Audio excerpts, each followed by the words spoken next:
Welcome back to Cinema Decoder X.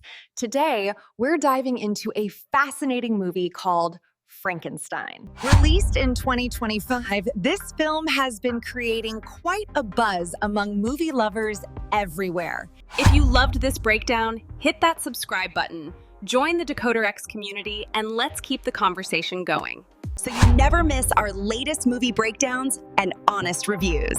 Now, let's get started. Friends, if you want to watch the super hit movie Frankenstein 2025 in English, then make sure to like this video. If you are visiting our channel for the first time, don't forget to subscribe and turn on the notifications so you never miss our latest movie breakdowns and reviews. In today's video, we are going to talk about Frankenstein 2025, one of the most anticipated sci-fi horror releases of the year. We'll discuss what this movie is about, where you can watch it, and explore the fascinating facts that happen behind the scenes. We'll go over every aspect of its production, including the direction, writing, cinematography, editing, sound design, and visual effects.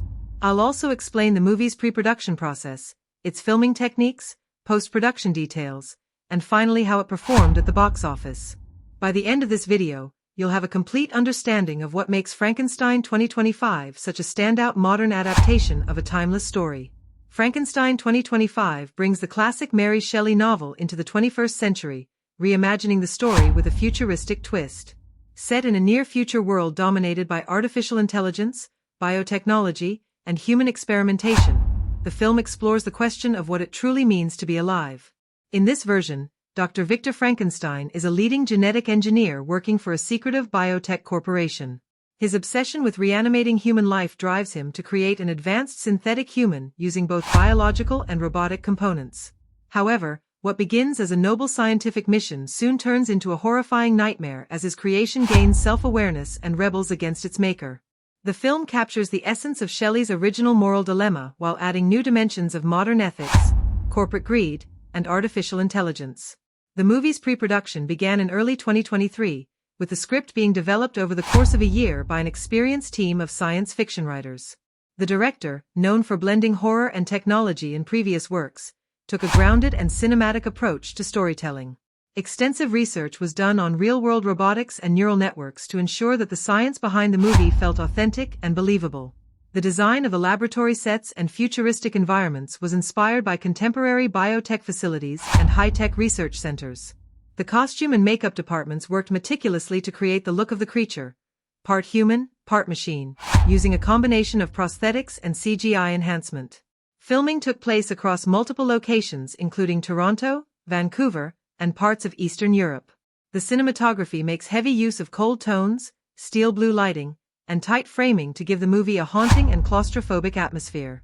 The production team employed cutting-edge camera rigs and drone shots to capture the sleek yet eerie world in which the story unfolds. Most of the creature effects were done practically on set, while the post-production team added layers of visual effects to enhance realism without losing the emotional impact of the performances. The music and sound design play a major role in shaping the tension and emotional depth of Frankenstein 2025. The score, composed by an award-winning artist, blends electronic and orchestral elements to reflect the conflict between man and machine. Every sound, from the humming of laboratory equipment to the creature's distorted breathing, was designed to immerse the audience fully into the world of the film. The editing rhythm is tight and deliberate, balancing moments of suspense with bursts of action and psychological intensity. With a production budget estimated around $70 million, Frankenstein 2025 is a high-concept project that combines blockbuster visuals with thought-provoking themes. The film's marketing campaign focused on mystery and spectacle, releasing teasers that revealed only glimpses of the creature. Upon release, it performed strongly at the box office, especially in the United States and the United Kingdom, where it attracted fans of both science fiction and horror genres. Critics praised its visual ambition, sound design, and the lead performances, while a few pointed out the film's philosophical pacing and dark tone as challenges for mainstream audiences. The cast features a talented lineup of actors who bring depth to the story. The role of Dr. Victor Frankenstein is played by a well-known Hollywood star recognized for his intense and intellectual portrayals. The creature, portrayed through a mix of motion capture and practical effects, is performed by a physically gifted actor who captures both the rage and sorrow of his character. Supporting roles include the scientist's colleagues, corporate executives, and a journalist who uncovers the truth about the experiments. Each actor contributes to the movie's emotional realism and moral complexity. In conclusion, Frankenstein 2025 is not just another sci-fi horror film, it's a bold reinterpretation of one of literature's greatest stories. It asks the same timeless questions Mary Shelley first posed 2 centuries ago. How far should science go in its pursuit of creation? What responsibility does a creator have toward their creation? And what happens when human ambition collides with the limits of morality? This film redefines the Frankenstein myth for a new generation, combining cutting-edge visuals with a story that challenges both the mind and the heart. If you are a fan of science fiction, psychological thrillers, or cinematic storytelling that dares to push boundaries, Frankenstein 2025 is a must-watch experience. Frankenstein 2025 is a modern Gothic masterpiece directed and written by Guillermo del Toro, known for his visually rich and emotionally layered storytelling. The film is a contemporary reimagining of Mary Shelley's legendary 1818 novel, but presented through a cinematic lens that fuses science fiction, horror, and tragedy.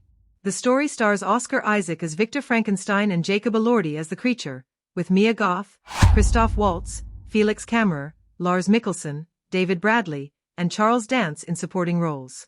Each actor brings intensity and complexity to their characters, giving the classic narrative new life for modern audiences. The movie begins in the Arctic, where a ship's crew discovers a nearly frozen Victor Frankenstein barely clinging to life. He is taken aboard, and the ship's captain, intrigued by his strange condition and fevered ramblings, listens as Victor recounts the horrific tale that brought him there. This framing device mirrors the structure of the original novel, but expands it with cinematic detail. As Victor narrates his story, we are taken back to his youth, where we see his obsession with conquering death and his hunger for knowledge that knows no boundaries. Victor's early life is marked by grief and ambition. He loses his mother to a sudden illness, which becomes the defining trauma that drives his desire to bring the dead back to life. With immense intelligence and arrogance, he studies biology, chemistry, and robotics, pushing beyond ethical and moral lines. The film depicts him as both a visionary and a tyrant, brilliant in his scientific pursuits but blinded by ego. Oscar Isaac portrays Victor with emotional range, showing a man who begins as a dreamer and slowly descends into guilt, madness, and self-destruction.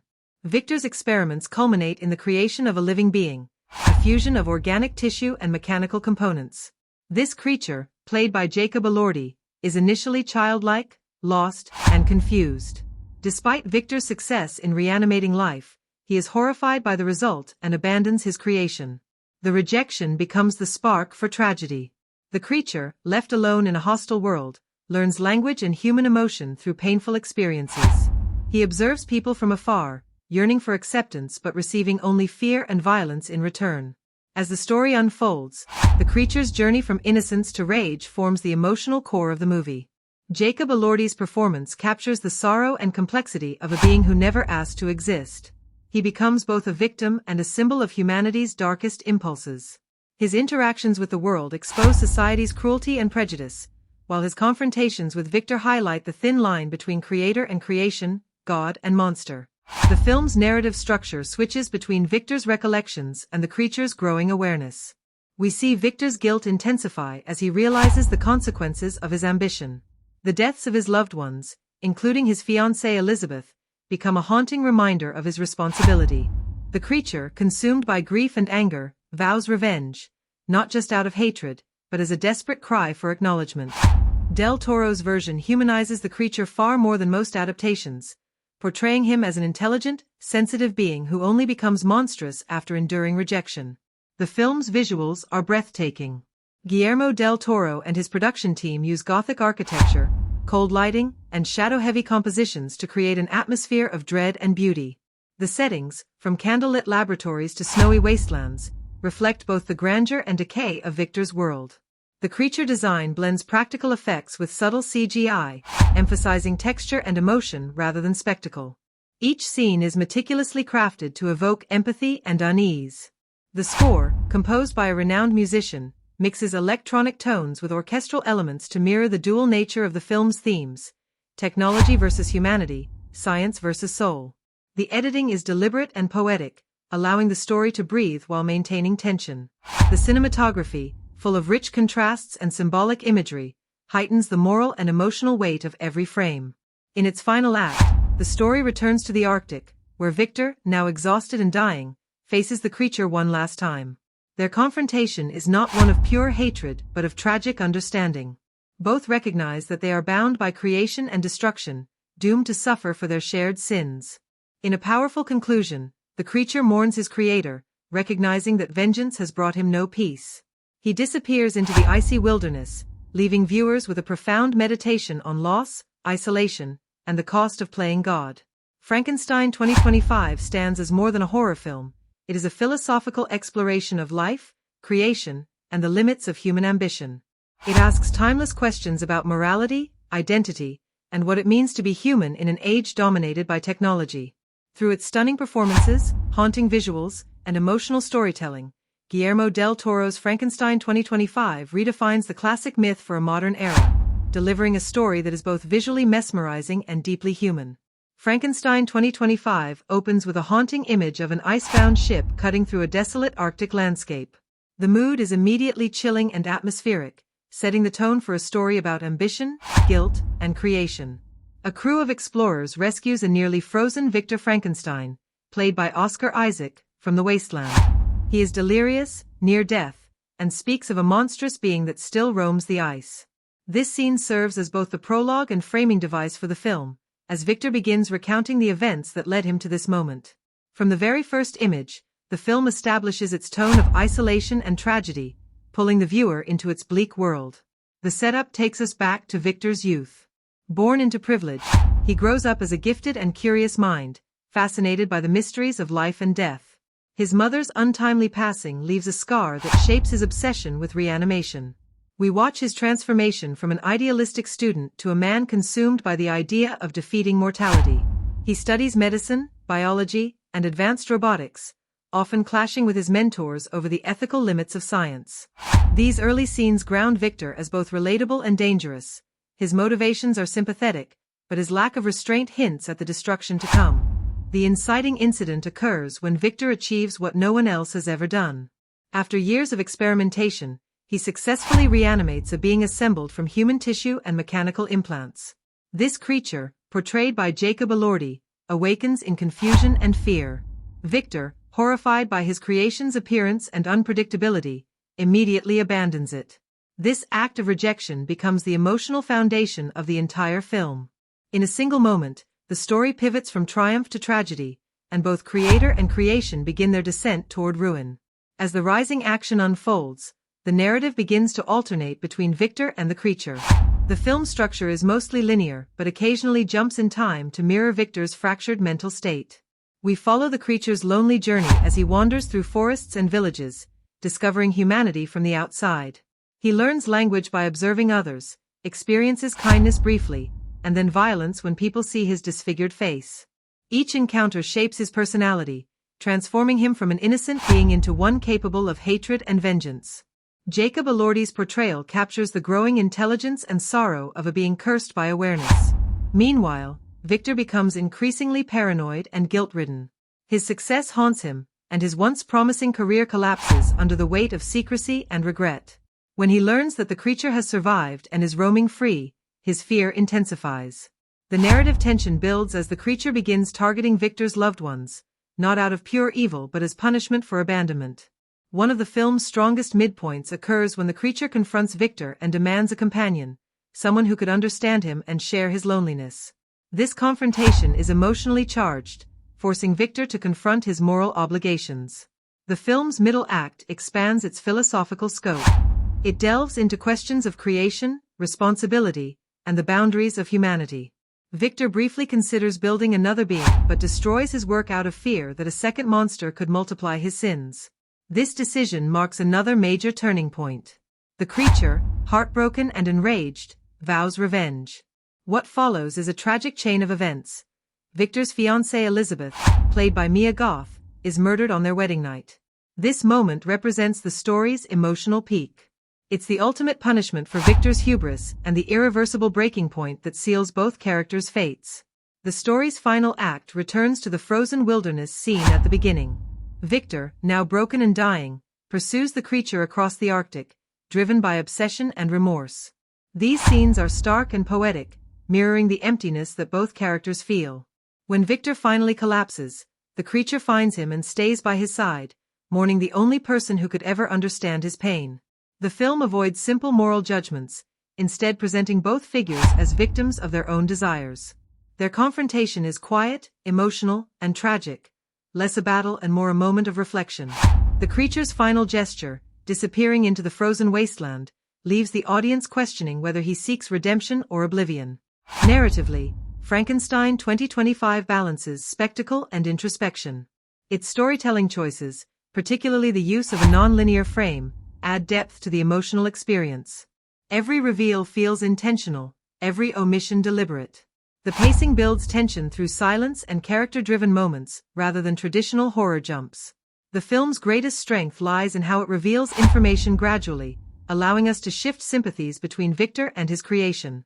We begin by fearing the creature, then pitying him, until finally we see that Victor's own monstrosity comes not from his experiments but from his inability to love what he created. The finale circles back to the opening image of the ship trapped in ice. The captain who heard Victor's story now encounters the creature, who appears not as a villain but as a lonely remnant of human ambition. The creature's last words express regret and longing for an end to his suffering. As he walks into the blinding snow, the screen fades, leaving the audience with a profound silence. It's a conclusion that mirrors the novel's spirit while adding Del Toro's signature melancholy.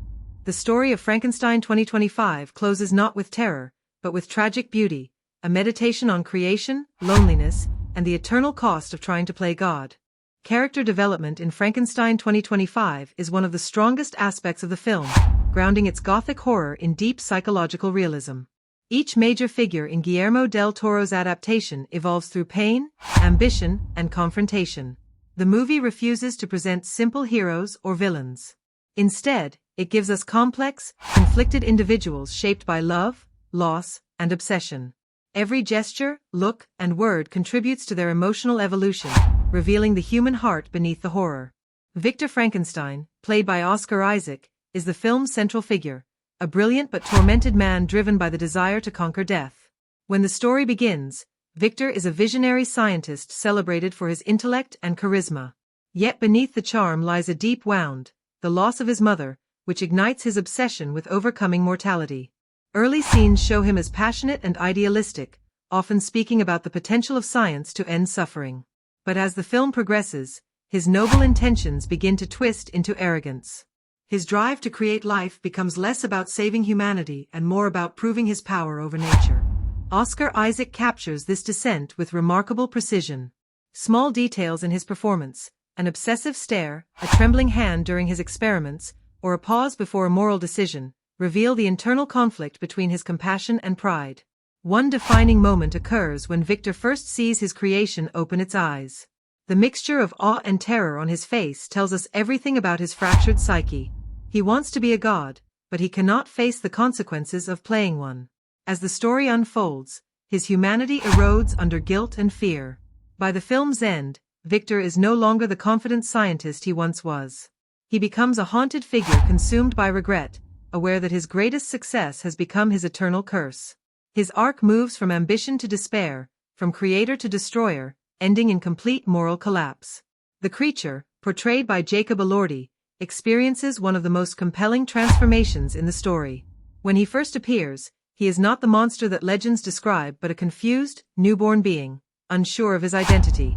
His early gestures, hesitant movements, wide-eyed wonder, and attempts to mimic human behavior, make him sympathetic.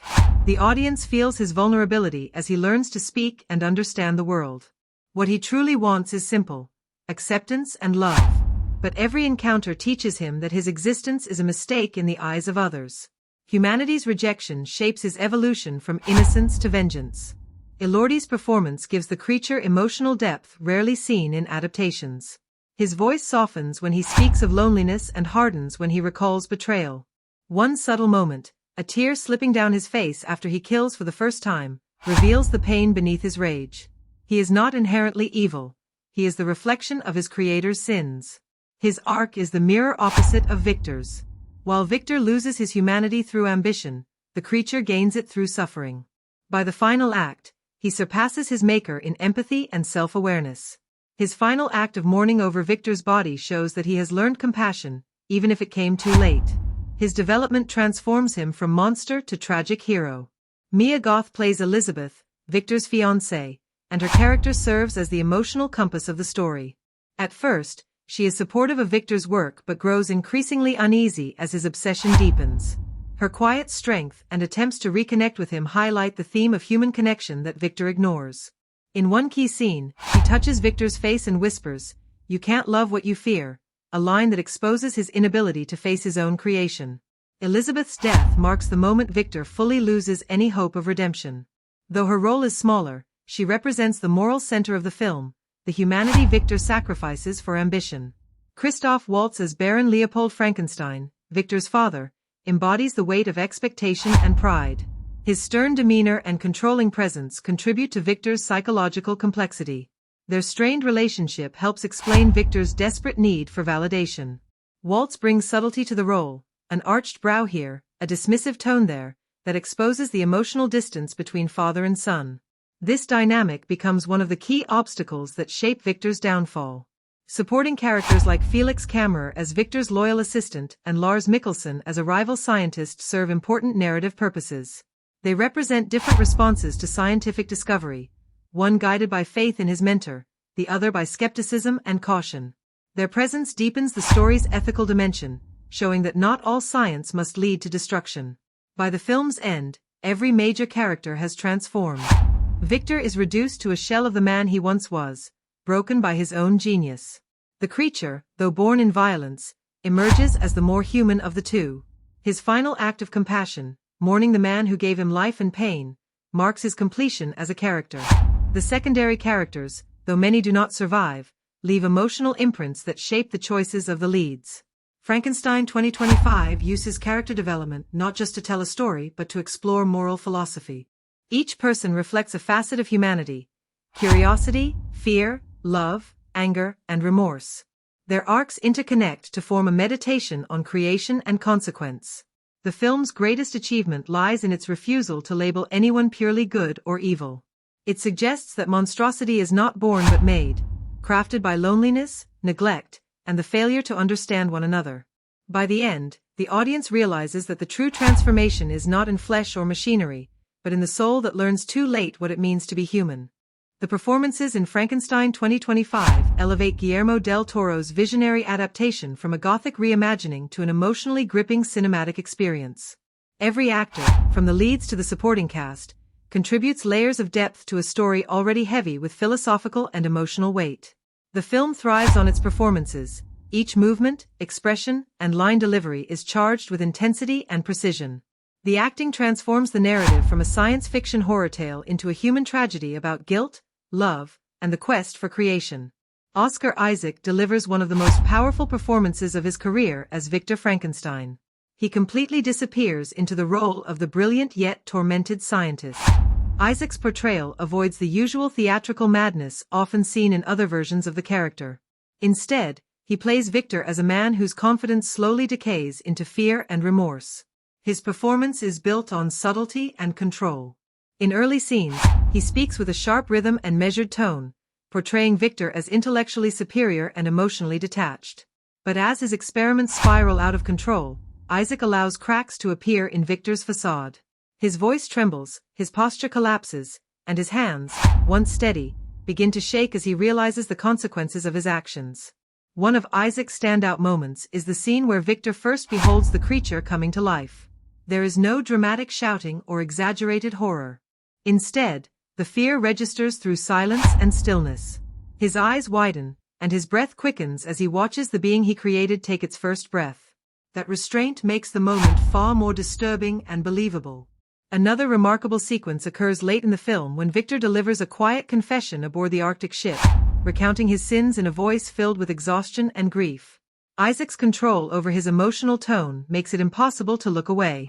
His performance captures the tragedy of a man who wanted to be a god but ended up broken by his own creation. Jacob Elordi, as the creature, gives a haunting and transformative performance that is both physical and deeply emotional. His role demands not just acting but complete physical embodiment. Elordi uses his tall frame to convey power but also fragility. His movements in the early scenes are slow, uncertain, and almost childlike. As the creature gains awareness, His gestures become sharper and more purposeful, mirroring his growing intelligence and anger. What makes Elordi's performance remarkable is how he balances rage with vulnerability. His eyes often carry the entire emotional weight of a scene. In one powerful moment, after being rejected and attacked, he sits alone in the forest, whispering words he learned from overhearing humans, and his expression changes from hope to heartbreak. Without dialogue, he communicates more pain than any speech could. Elordi's voice work is equally impressive. His speech evolves from broken, halting phrases to eloquent reflections on life and death, mirroring the creature's intellectual growth. In his confrontation scenes with Victor, his delivery blends sadness and fury, creating tension that feels almost biblical. The scene where he pleads for a companion is the emotional core of the film. His voice trembles with desperation, and when Victor denies him, his transformation from wounded child to vengeful outcast feels both tragic and inevitable. Elordi's performance lingers long after the credits, not because of his monstrous appearance but because of his humanity. Mia Goth as Elizabeth brings warmth and moral grounding to the story. Her chemistry with Oscar Isaac provides the emotional contrast the film needs. While Victor embodies cold intellect, Elizabeth represents empathy and heart. Goth's quiet strength is evident in the way she looks at Victor, not with fear, but with sorrow. Her delivery of the line, "You can't love what you fear," perfectly captures the emotional chasm between them. In her final scenes, she brings a haunting tenderness that makes her death not just a narrative tragedy but a spiritual collapse for Victor. Though her screen time is limited, she makes every moment count. Christoph Waltz as Baron Leopold Frankenstein adds gravitas and control to the film's family dynamics. He plays Victor's father as both commanding and emotionally distant. Waltz's clipped diction and icy demeanor suggest years of suppressed affection and pride. His scenes with Isaac crackle with tension, especially during a dinner conversation where he subtly mocks Victor's obsession. The quiet hostility in Waltz's tone exposes the generational conflict that drives Victor toward defiance. Though he appears in only a few key scenes, his performance leaves a lasting impression as the embodiment of patriarchal pressure and the cold legacy of ambition. Among the supporting cast, Felix Kammerer as Victor's assistant brings vulnerability and loyalty, often serving as the audience's emotional lens. His horrified reaction during the experiment sequence highlights the human cost of Victor's obsession. Lars Mikkelsen, playing a rival scientist, adds intellectual sharpness and skepticism, his scenes injecting needed tension into Victor's unchecked confidence. What makes the ensemble work so effectively is the chemistry between the leads. The confrontations between Isaac and Elordi are charged with emotional electricity. Their exchanges are not simply battles of strength but of ideology and emotion. In the Arctic scenes, where both men confront their shared ruin, their silence carries more meaning than words. The timing, pacing, and delivery in those moments are flawless. If there is any unevenness, it comes from a few minor supporting roles that lack development. Some secondary characters exist primarily to advance the plot rather than to add depth. However, this hardly detracts from the overall impact, as the central performances are strong enough to anchor every emotional beat. Ultimately, the acting in Frankenstein 2025 transforms a dark fantasy into a study of humanity. Oscar Isaac's controlled unraveling, Jacob Elordi's soulful evolution, and Mia Goth's emotional presence combine to create a film that feels alive at every moment. Their performances make us question who the real monster is, and whether creation or rejection defines the soul. In Frankenstein 2025, director Guillermo del Toro brings a deeply personal and aesthetic vision to Mary Shelley's timeless story, steering every creative choice from tone and pacing to scene composition and performance direction. His interpretation transforms what could have been a simple horror retelling into a grand emotional meditation on loneliness, obsession, and the human desire to create life. Every frame reflects del Toro's craftsmanship and understanding of Gothic storytelling, shaping the audience's emotional journey from awe to sorrow. The tone of Frankenstein 2025 is established right from its opening. The film begins on a cold, desolate ship trapped in ice, mirroring the psychological isolation of its characters. Del Toro builds tension not through fast cuts or cheap scares but through slow, deliberate pacing. His storytelling allows viewers to sit with moments of wonder and despair. Each scene moves with the rhythm of a heartbeat, slow, then accelerating toward moments of revelation and terror. This pacing creates emotional weight, giving time for the audience to process not just what happens, but why it matters. However, this approach occasionally causes the film to feel heavy, as the density of themes and layered imagery can make the viewing experience demanding. Del Toro's staging is one of the film's greatest strengths. His signature Gothic style fills every set with life, ornate laboratories, candlelit hallways, and vast frozen landscapes that seem to breathe with the characters' emotions. The use of long tracking shots helps immerse viewers into this world, capturing both grandeur and intimacy. Scenes of Victor Frankenstein's experiments are not chaotic but orchestrated with elegance. The camera glides slowly around the lab, revealing details of creation that evoke both fascination and dread. Close-ups on faces and eyes communicate emotions that words cannot. Abrupt cuts are used sparingly but effectively, especially when tragedy interrupts calm, reminding viewers of the fragile balance between brilliance and destruction. Del Toro's direction of actors demonstrates his mastery in extracting authentic emotion. Oscar Isaac, as Victor Frankenstein, delivers a controlled yet tortured performance under his guidance. Del Toro pushes him toward a portrayal that is both scientific and spiritual, balancing ambition with guilt. Jacob Elordi, playing the creature, was trained in physical movement techniques that allowed him to embody the role beyond makeup and prosthetics. Del Toro focused on the creature's stillness, teaching Elordi to express sorrow and rage through movement rather than dialogue. This emphasis on physical performance highlights Del Toro's understanding that monsters are not just seen, they are felt. Each actor's portrayal feels sculpted by the director's hands, creating performances that resonate long after the film ends. Narratively, Del Toro takes bold structural risks. He maintains the Arctic framing device from the original novel but weaves in flashbacks and non-linear storytelling.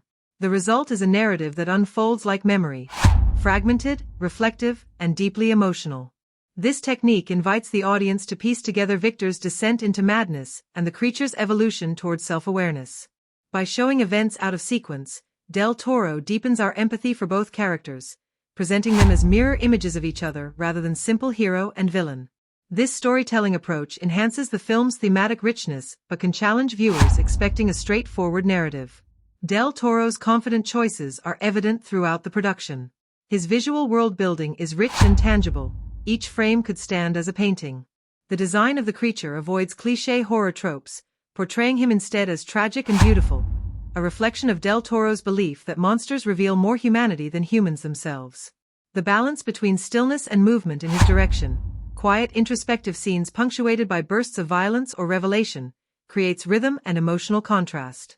Yet not all choices land perfectly. Some sequences extend longer than necessary, slightly disrupting pacing.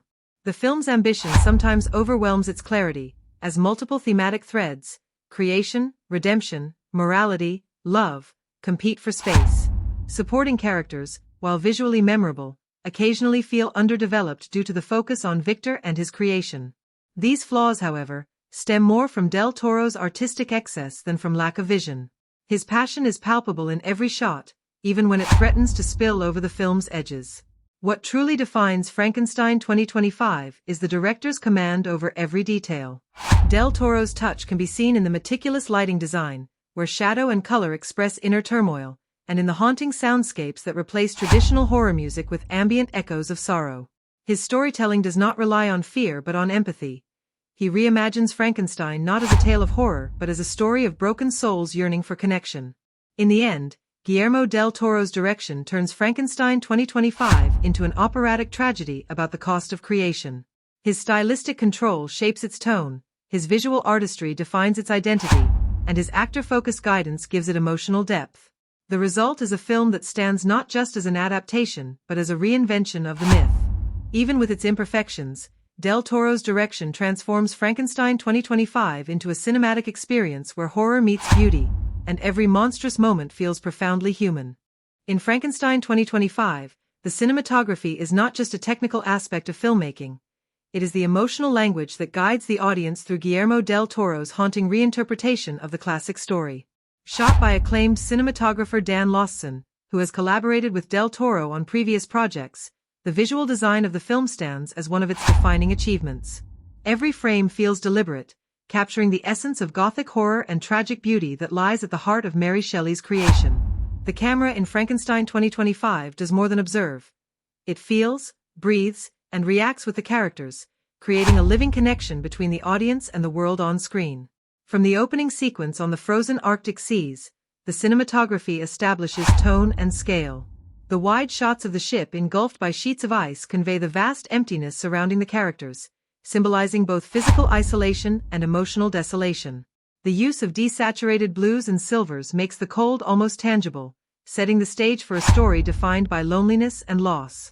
As the narrative transitions to Victor Frankenstein's laboratory, the palette shifts dramatically.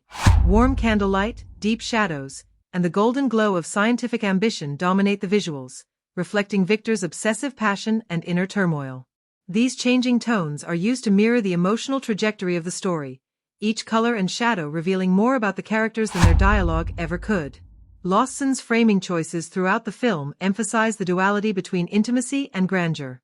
In moments of personal reflection, the camera moves closer, framing faces in tight, deliberate shots that capture the smallest flicker of emotion, the tremble of Victor's hand before creation, the flicker of life in the creature's eyes as it awakens. These intimate shots make the film deeply human, grounding its supernatural elements in real emotion. In contrast, when the film explores the scope of nature or the consequences of creation, the lens pulls back into sweeping wides. Mountains, storm clouds, and crumbling castles fill the screen, dwarfing the human figures within them. This interplay of tight and wide framing underscores one of the film's central themes: humanity's insignificance in the face of its own ambition. Movement plays an equally critical role.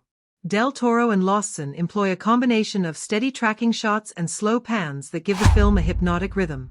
The camera rarely rushes. Instead, it glides, allowing each moment to unfold naturally, building suspense through patience. In the laboratory scenes, the camera's motion mirrors Victor's obsessive energy, circling him as he works, creating a feeling of entrapment and mounting pressure. When the creature first opens its eyes, the shot lingers, holding still as if the world itself has paused in shock. Later, during moments of chaos or confrontation, the camera becomes handheld and more erratic, reflecting the breakdown of control. These deliberate shifts in camera movement guide the viewer's emotional response, immersing them deeper into the story's psychological layers. Lighting in Frankenstein 2025 is one of the most powerful storytelling tools used by the filmmakers. The contrast between light and darkness becomes a metaphor for life and death, knowledge and ignorance, creation and destruction.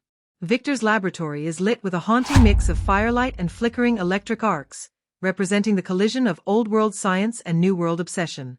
In scenes featuring the creature, Lawson often uses low-key lighting, allowing only partial illumination on his face, symbolizing the fragmented nature of his identity. The creature is often seen half-lit, half-hidden, caught between man and monster, life and death. In the film's later acts, as both Victor and his creation spiral toward ruin, natural light fades almost entirely. The world becomes engulfed in shadow, as though the sun itself has turned away in mourning. Color also plays a key role in visual storytelling. Del Toro's films are known for their use of rich, symbolic palettes, and Frankenstein 2025 is no exception. Golden hues represent creation and the spark of life. Cold blues and grays symbolize isolation and despair. Deep reds signify both passion and the violence of playing God. As the film progresses, these colors begin to blend and clash, visually echoing the character's inner chaos. One of the most striking visual moments occurs when the creature walks through a forest at dawn. The trees are bathed in misty gold light, the first true sunlight he has seen. The scene captures the fragile beauty of existence, a fleeting moment of peace before tragedy returns. Several shots in the film stand out as unforgettable. The reanimation sequence, for instance, is framed with a slow overhead pullback that reveals the magnitude of Victor's creation. The scale feels divine yet horrifying, showing the beauty and terror of invention in the same breath. Another standout comes near the end, when the creature kneels in the snow beside Victor's lifeless body. The camera drifts backward into a wide shot as snow falls between them, creating an image of purity and grief that lingers long after the credits roll. What makes the cinematography of Frankenstein 2025 remarkable is that it is never merely decorative. Every frame, every shaft of light, and every shadow has purpose. The visual storytelling is essential to the film's emotional impact. Without this level of visual intent, the narrative might have felt distant or overly theatrical. Instead, the cinematography draws us into the characters' internal worlds and makes the myth feel immediate and real. In essence, Dan Lawson's cinematography transforms Frankenstein 2025 into a moving piece of visual poetry. Through its masterful use of framing, color, and light, the camera becomes a silent narrator, expressing longing, fear, and awe in ways that dialogue cannot. The result is a film that stays etched in memory not only for its story, but for its hauntingly beautiful imagery that captures the tragic soul of both creator and creation. In Frankenstein 2025, the editing and pacing are key components that define the rhythm, tone, and emotional flow of the film. Under Guillermo del Toro's direction, the editing approach mirrors his narrative style: measured, deliberate, and emotionally charged. This is not a film that rushes to its revelations. It builds tension gradually, allowing the viewer to inhabit its world of creation and destruction at a pace that feels both immersive and haunting. The editing, handled by frequent Del Toro collaborator Bernat Villaplana, balances visual poetry with narrative clarity, though at times the ambition of the story challenges the film's rhythm.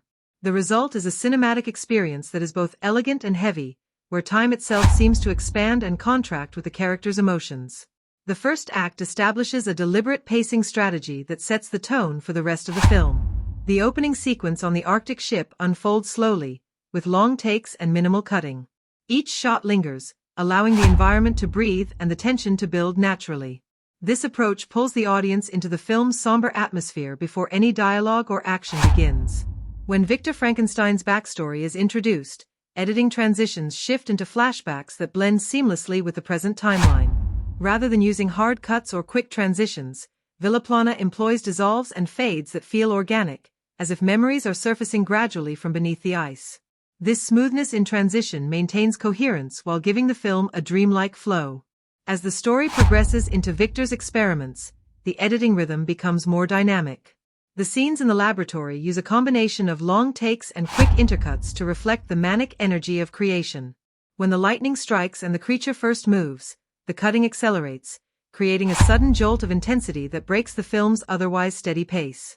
This shift is one of the first major rhythm changes, symbolizing the birth of chaos in Victor's carefully ordered world.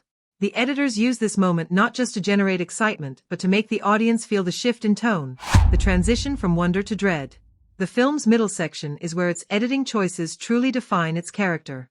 Cross-cutting between Victor and the creature creates emotional and thematic parallels, showing their intertwined fates. Scenes of Victor grappling with guilt are juxtaposed with the creature's painful journey of self-discovery, giving the narrative balance and emotional symmetry. This parallel editing helps maintain engagement during a portion of the film that might otherwise risk dragging due to its reflective tone. However, some sequences do linger longer than necessary, particularly in the aftermath of the creature's early rampages. While these moments add depth, they slightly disrupt pacing, slowing the film's momentum just as it should be building toward confrontation. Del Toro's editing philosophy leans toward trust in silence and restraint rather than reliance on rapid cutting. Many emotional scenes are allowed to unfold in real time. One notable example occurs when the creature confronts Victor after being rejected. Instead of quick exchanges, the editor allows long pauses between lines, focusing on the character's expressions. This stillness amplifies the pain of the moment more effectively than faster cutting ever could. Similarly, when Victor is seen alone in his lab after the creature escapes, the long, unbroken take of him sitting in the flickering light conveys isolation and guilt with devastating impact. The editing here demonstrates confidence in the performances and the visual storytelling, allowing emotion to fill the silence. The flashbacks throughout the film are handled with precision, enhancing rather than confusing the story. They are strategically placed to deepen the audience's understanding of Victor's motivations and regrets. The editors often use visual or sound cues, a flicker of lightning, the hum of machinery, to transition between timelines, ensuring that each cut feels motivated rather than abrupt. This technique maintains narrative cohesion and helps the audience navigate the non-linear structure without losing emotional continuity. In terms of overall rhythm, the film follows a three-act pacing structure that mirrors its emotional journey. The first act is slow and meditative, the second act balances reflection with bursts of action, and the third act accelerates toward tragic inevitability. The final confrontation between Victor and the creature is cut with a mix of steady and chaotic rhythms, capturing the dual emotions of rage and resignation. The pacing tightens, the cuts become sharper, and the tension builds relentlessly until it releases in silence. The decision to end on a quiet, extended shot, rather than an explosive climax, reflects Del Toro's preference for emotional resolution over spectacle. While the film's pacing is largely effective, it is not without flaws. Some viewers may find the first half overly slow, particularly if expecting a traditional horror rhythm. The deliberate pacing, while thematically consistent, can occasionally dilute tension when scenes linger too long on atmospheric detail. A slightly tighter edit in a few transitional sequences could have sharpened momentum without sacrificing mood. Still, these minor imbalances are outweighed by the film's overall coherence and the precision of its emotional beats. Editing also plays a critical role in shaping the film's tone. The careful rhythm of cuts between beauty and horror, silence and chaos, reinforces the duality at the heart of the story. Frankenstein 2025 is as much about the space between moments as it is about the moments themselves, and Villaplana's editing understands this balance perfectly. The trust in pauses, the deliberate pacing, and the refusal to rush emotion give the film its haunting power. In summary, the editing and pacing of Frankenstein 2025 are essential to its success as a modern Gothic epic. Bernat Villaplana's work turns the passage of time into a storytelling device, using rhythm and silence to build tension, empathy, and awe. The result is a film that feels both timeless and deliberate, where every cut deepens the emotion rather than simply moving the plot forward. Frankenstein 2025 uses editing not as decoration, but as the invisible hand that sculpts its tragedy into cinematic form. In Frankenstein 2025, music serves not only as an accompaniment but as a vital emotional and narrative force that shapes the viewer's experience. The soundtrack and score are integral to establishing the film's identity, tone, and psychological depth. Every note, whether from the orchestral score or modern ambient sound design, is meticulously placed to mirror the characters' emotional states and the moral ambiguity of their world. This film's music often functions as an unspoken dialogue between the audience and the characters, amplifying tension, sorrow, and revelation. The score, composed by an artist known for blending classical orchestration with electronic dissonance, creates an atmosphere that constantly oscillates between beauty and horror. It opens with a haunting motif built around a distorted violin and synthesized undertones that echo the film's central conflict, the clash between human warmth and cold artificial creation. This motif reappears throughout the movie, often subtly woven into scenes of confrontation or introspection, reminding the viewer that the creature's existence is both tragic and terrifying. What stands out most about the soundtrack is its ability to bridge centuries of storytelling. While rooted in a modern cinematic soundscape, it pays homage to Gothic traditions. In key moments, the film uses silence as powerfully as it uses sound.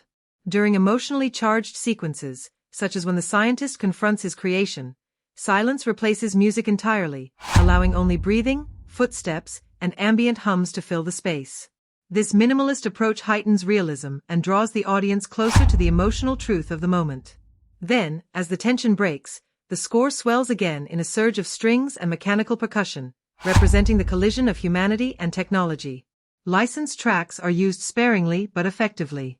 A modern rock piece underscores the film's midpoint chase sequence, giving it an adrenaline-driven momentum that contrasts sharply with the somber orchestral themes.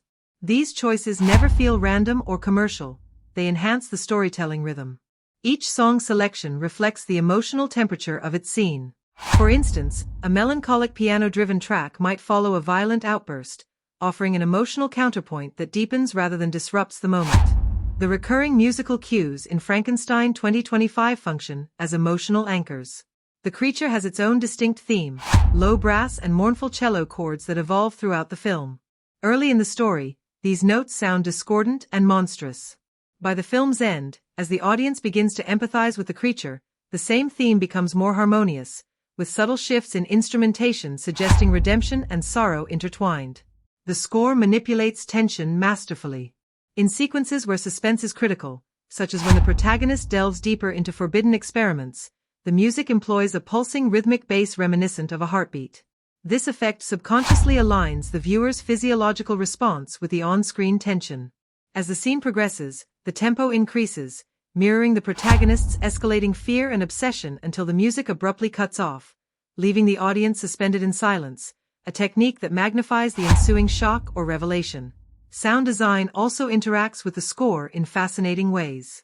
Mechanical noises, buzzing, electrical surges, lab equipment hums, are subtly woven into the score itself, blurring the line between diegetic and non-diegetic sound. It gives the sense that the world of Frankenstein 2025 breathes and hums with a life of its own, that the machinery itself is singing the tragic song of creation. This layered approach to sound integrates the film's technological themes directly into its oral fabric. The film's emotional peaks often depend as much on the soundtrack as on performance or cinematography. In one key scene, the creature experiences a fleeting moment of acceptance. The music swells with a fragile melody, evoking both triumph and impending doom. Moments later, when that piece collapses, the same theme returns inverted and distorted, turning beauty into horror. Such musical inversions symbolize the fragile balance between creator and creation, love and destruction. Yet the score isn't flawless. In a few dramatic moments, it leans too heavily into melodrama, overwhelming subtle performances with swelling instrumentation. These instances briefly pull attention away from the actor's emotional nuance.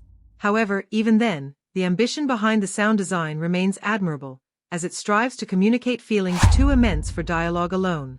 Ultimately, the music in Frankenstein 2025 defines the film's emotional landscape. It breathes life into silent gazes, deepens moral questions, and transforms science fiction horror into something almost operatic. By blending orchestral grandeur with digital unease, the soundtrack becomes the film's heartbeat, a constant reminder that creation, no matter how monstrous, is still driven by a human pulse. At its core, Frankenstein 2025 is not merely a reimagining of Mary Shelley's classic tale of science and monstrosity. It is a reflection on what it means to be human in an age where creation and destruction are no longer separated by morality but by innovation. The film uses its futuristic lens to explore timeless themes of identity, power, responsibility, and redemption, presenting them through the language of technology and emotional disconnection. In this version, the central question is not whether man should play God, but whether humanity still understands what it means to be alive when creation itself can be engineered. The most dominant theme is identity, both personal and artificial. The protagonist's obsession with creating life stems from his fractured sense of self and his inability to accept the limitations of human imperfection. Through him, the film examines how modern science has become a substitute for emotional connection. Every experiment, every data-driven breakthrough becomes an attempt to define identity through external control. The creature, on the other hand, embodies the struggle for selfhood in a world that refuses to acknowledge its existence. As it gains awareness, it questions not only its creator but the very concept of humanity. Who decides what is human? The film never offers a simple answer but instead forces viewers to sit in that discomfort, watching the boundaries blur between man and machine. The theme of power and consequence runs parallel to identity. Frankenstein 2025 portrays scientific ambition as both a form of hope and a curse. The protagonist believes his work will end suffering, but as his creation evolves, his power begins to resemble tyranny. The film subtly draws comparisons between scientific control and modern systems of surveillance, automation, and artificial intelligence. The message is clear: power without empathy leads to dehumanization. The creature's rebellion is not just revenge, it is a demand for recognition and freedom, echoing real-world anxieties about technology surpassing moral oversight. In this sense, the film becomes a parable about our time, where innovation races ahead of ethics, and creators lose sight of what they've unleashed. Redemption is another key thread.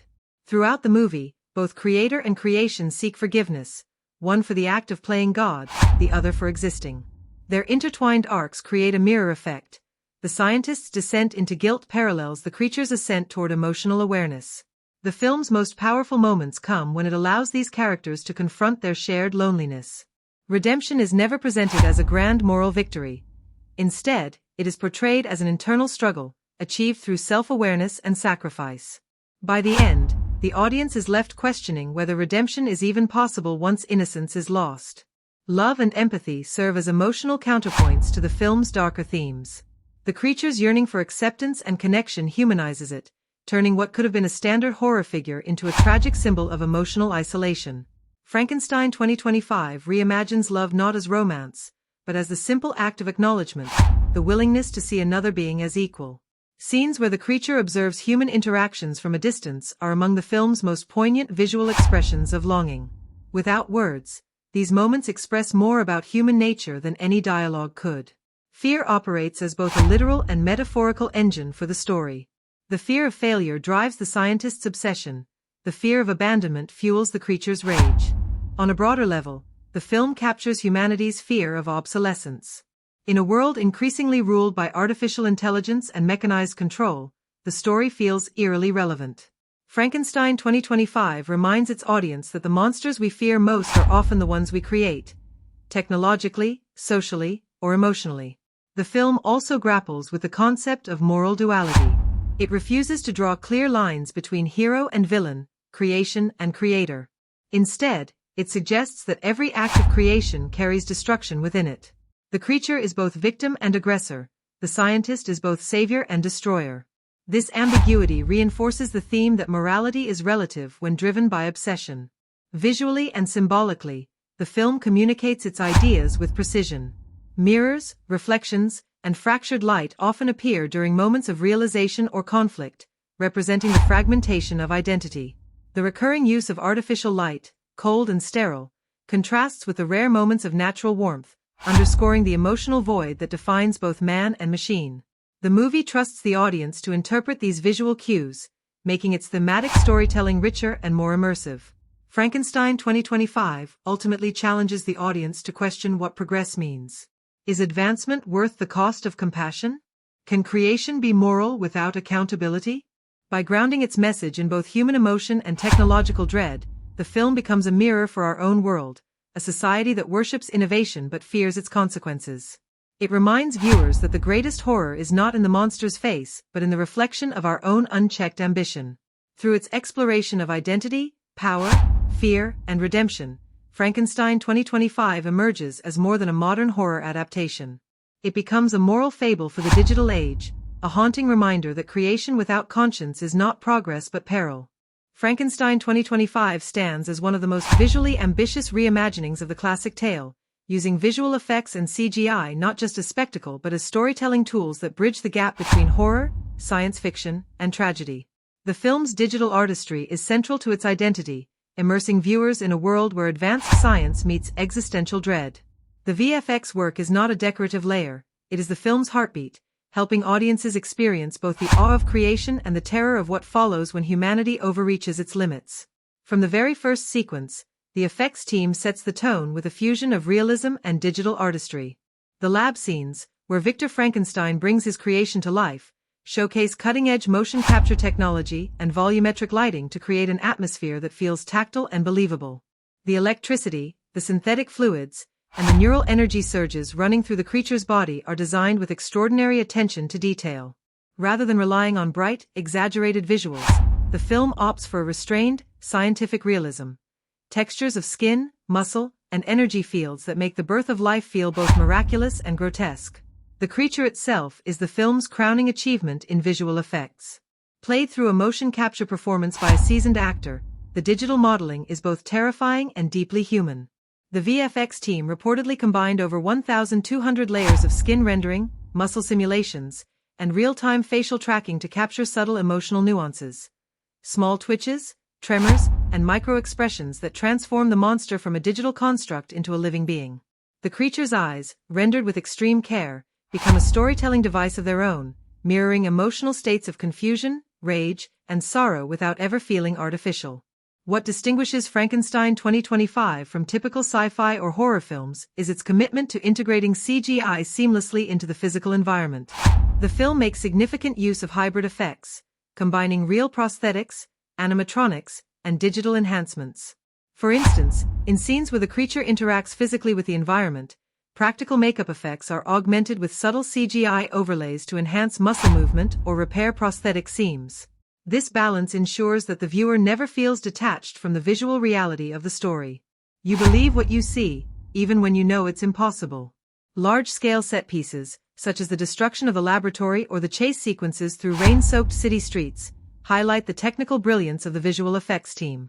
The combination of digital compositing, particle simulations, and physically accurate lighting gives these scenes a sense of depth and danger. The film's climactic confrontation, where the creature and its creator face each other amid a collapsing facility, is one of the best examples of how visual chaos can still carry emotional weight. Every falling beam, every flicker of light, and every fragment of debris has been meticulously animated to complement the rising emotional tension.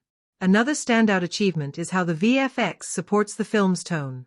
The world of Frankenstein 2025 is drenched in cold blues, silvers, and muted greens, colors chosen to evoke sterility and emotional isolation. The visual effects team extends this palette into the digital world itself.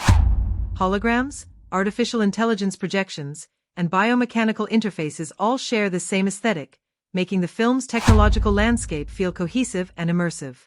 When moments of warmth do appear, like a flicker of candlelight or sunrise, they feel emotionally charged, a deliberate visual break from the overwhelming artificiality that dominates the world. One of the film's most effective uses of CGI is in depicting the creature's evolving perception of itself. In several sequences, we see the monster viewing its reflection through distorted lenses, mirrors, glass panels, and digital scans. The VFX team uses subtle warping and rendering techniques to represent its fragmented identity. These moments are not designed to impress visually, but to convey emotion, which shows the filmmaker's maturity in using technology to serve the narrative rather than overshadow it. There are, however, a few moments where the CGI slightly falters. Some of the wide aerial shots of futuristic cityscapes, though impressive in scope, lack the same texture and realism as the grounded scenes. In certain fast-paced sequences, particularly during flashbacks, the compositing feels rushed, creating minor inconsistencies in lighting and movement. Yet even these imperfections feel forgivable given the overall ambition and scale of the project. Sound design and VFX integration deserve special mention. The synchronization of sound with digital movement, crackling electrical arcs, mechanical pulses, and ambient hums, adds to the sensory depth. The effects are not silent background elements. They breathe, hum, and resonate, enhancing the realism of the visual world. This close integration between sound and CGI makes Frankenstein 2025 a multisensory experience rather than a purely visual one. The restraint shown by the director and visual effects supervisors also deserves credit. In a time when many films rely on VFX to overwhelm audiences, Frankenstein 2025 uses them with precision. The digital work never distracts from the story, but instead deepens the audience's emotional engagement. Every flicker of light, every surge of power, and every digital distortion reflects a thematic truth: creation without control, intelligence without empathy, and life without meaning. Ultimately, the visual effects and CGI in Frankenstein 2025 elevate it from a simple adaptation to a cinematic event. The artistry lies not just in creating what is seen, but in ensuring that every visual choice serves the soul of the film. The effects build tension, amplify emotion, and transform abstract philosophical ideas into tangible experiences. It is a masterclass in how technology, when used with purpose and restraint, can make a centuries-old story feel more alive than ever. The set design and location choices in Frankenstein 2025 play an essential role in shaping the film's atmosphere, grounding its futuristic science fiction elements within a tactile, believable world. Rather than relying solely on digital spectacle, the production design builds environments that feel lived in, functional, and emotionally resonant. Every location, from sterile laboratories to desolate urban landscapes, reflects the internal states of the characters: cold, lonely, and burdened by the consequences of their own creation. The result is a visually cohesive universe that feels both hauntingly familiar and chillingly advanced. The film opens with a breathtaking sequence inside Victor Frankenstein's laboratory, one of the most impressive set pieces in recent cinematic memory. The space is not a chaotic mad scientist's den, but a sleek, sterile facility filled with modular glass walls, holographic displays, and cold metallic surfaces. The production team designed the lab to represent the intersection of human ingenuity and moral decay. Every detail, the flickering monitors, the hum of machinery, the isolation pods lining the walls, reinforces the sense of precision and control. Yet beneath the technological perfection, there's an unsettling emptiness, a visual metaphor for the emotional void at the story's heart. The lab's lighting is deliberately harsh, bathing everything in a sterile blue glow that mirrors Frankenstein's detached mindset. Beyond the laboratory, the film transitions into environments that contrast the artificial with the organic. Frankenstein's personal quarters, for instance, are cramped and dimly lit, filled with old books, relics, and fragments of past experiments. This space subtly hints at his obsession with legacy and his inability to separate his identity from his work. The props, handwritten notes, anatomical sketches, and preserved biological samples, tell a story of obsession more effectively than dialogue ever could. It's a testament to the art department's attention to detail that even background objects carry narrative significance. The outdoor locations in Frankenstein 2025 expand the visual scope of the film and ground the high-concept narrative in a recognizable reality. The production team used a mix of real-world locations and enhanced studio sets to create a near-future landscape that feels plausible. The city scenes, shot in a combination of European industrial districts and digitally extended skylines, depict a world caught between technological advancement and decay. Streets are lined with decaying concrete structures, neon-lit billboards, and remnants of a society overwhelmed by progress. These environments reflect not just the external world but the fragmented psyche of its inhabitants, beauty buried beneath decay. One of the standout settings is the abandoned research facility where the creature hides after escaping the lab. This location feels like a graveyard of failed innovation, crumbling walls, rusted machinery, and remnants of once ambitious experiments now left to rot. The production design here is intentionally claustrophobic, filled with shadows and confined spaces that heighten tension while symbolizing the creature's sense of entrapment.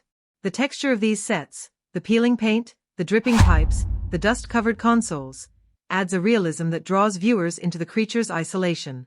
In sharp contrast, the film occasionally ventures into open natural landscapes that remind the audience of the world beyond human interference. These scenes, snow-covered mountains, fog-draped forests, and desolate lochshores, serve as visual pauses, moments where the creature confronts its place in the natural order. The production used real locations for these sequences, capturing the raw, untamed beauty of nature to emphasize the theme of humanity's disconnection from it. The vastness of these environments dwarfs both creator and creation, reinforcing the idea that nature remains indifferent to human ambition. Set decoration throughout the film carries thematic weight. The recurring motif of glass, used in walls, windows, and laboratory instruments, symbolizes transparency and fragility. It reflects the illusion of control that defines Frankenstein's pursuit. Similarly, the frequent use of industrial design elements, steel beams, cables, and exposed structures, mirrors the mechanical nature of both the world and its inhabitants. These choices communicate the dehumanizing effects of technological obsession without resorting to overt exposition. The creature's living space evolves as the story progresses, a subtle but powerful example of environmental storytelling. Initially confined to sterile surroundings, it eventually finds shelter in makeshift environments, abandoned warehouses and underground tunnels. As it learns and grows, its surroundings become more personalized, littered with objects it collects from the human world, clothes, books, and fragments of art. These props symbolize its developing consciousness and its desire to understand beauty, memory, and meaning. The gradual shift in set design mirrors the creature's transformation from experiment to sentient being. The production team's choice to mix practical sets with digital extensions also deserves recognition. Instead of building massive, unrealistic worlds, the filmmakers grounded their sets in reality and enhanced them subtly with CGI. This hybrid approach ensures that the audience feels the texture and scale of each location. Whether it's the flicker of a holographic interface on a real wall or the extension of a skyline beyond a rooftop, the digital elements always complement the physical set rather than overwhelm it. Props play a vital storytelling role as well. Frankenstein's equipment, ranging from futuristic biosynthetic devices to vintage scientific instruments, serves as a bridge between past and future. These objects visually connect the modern reimagining to the Gothic roots of the original tale, honoring its legacy while modernizing its context. Even small touches, like the labeling on chemical vials or the etchings on surgical tools, reveal a level of craftsmanship that reinforces authenticity. Ultimately, the set design and locations in Frankenstein 2025 are not just backdrops, they are characters in themselves. Each environment reflects emotional truth. The lab embodies ambition and detachment, the ruins symbolize guilt and decay, and the natural world stands for redemption and balance. Together, they build a world that feels immersive, purposeful, and alive. The result is a film where every room, every corridor, and every shadow tells part of the story, allowing audiences to feel the full weight of creation and consequence. The dialogue and script of Frankenstein 2025 stand out as a modern reinterpretation of a timeless story, balancing intellectual ambition with emotional gravity. The writing walks a fine line between scientific realism and existential reflection, using dialogue as both an expositional tool and a window into the character's inner turmoil. The result is a screenplay that feels deliberate and thoughtful, though at times uneven, particularly when balancing philosophical ideas with narrative momentum. Every line, pause, and silence contributes to the overall tone of the film, an atmosphere of brilliance colliding with moral blindness. One of the film's greatest strengths lies in its ability to make complex scientific and ethical ideas feel organic within the dialogue. The script avoids overly technical jargon, opting instead for language that feels authentic but accessible. When Victor Frankenstein speaks about his experiments, he does so with conviction and poetic precision, giving the audience insight into his intellect and obsession. His words are often laced with irony and pride, revealing how he views creation not as an act of love but as a conquest. Early in the film, a line like, "Perfection is not born, it's engineered," sets the thematic foundation for the story, capturing both his arrogance and the film's critique of dehumanized progress. The creature's dialogue evolves beautifully throughout the film. Initially limited to fragmented speech and mimicry, its voice gradually becomes articulate and philosophical, mirroring its growing awareness. This transformation is one of the screenplay's most subtle triumphs. By the time the creature can express its emotions clearly, the tone of its language reflects both intelligence and anguish. Lines like, "You built me to live, yet deny me the right to be human," strike at the heart of the story's moral conflict. The dialogue is not only powerful in meaning but rhythmically constructed, giving the creature a tragic eloquence that rivals its creator's cold logic.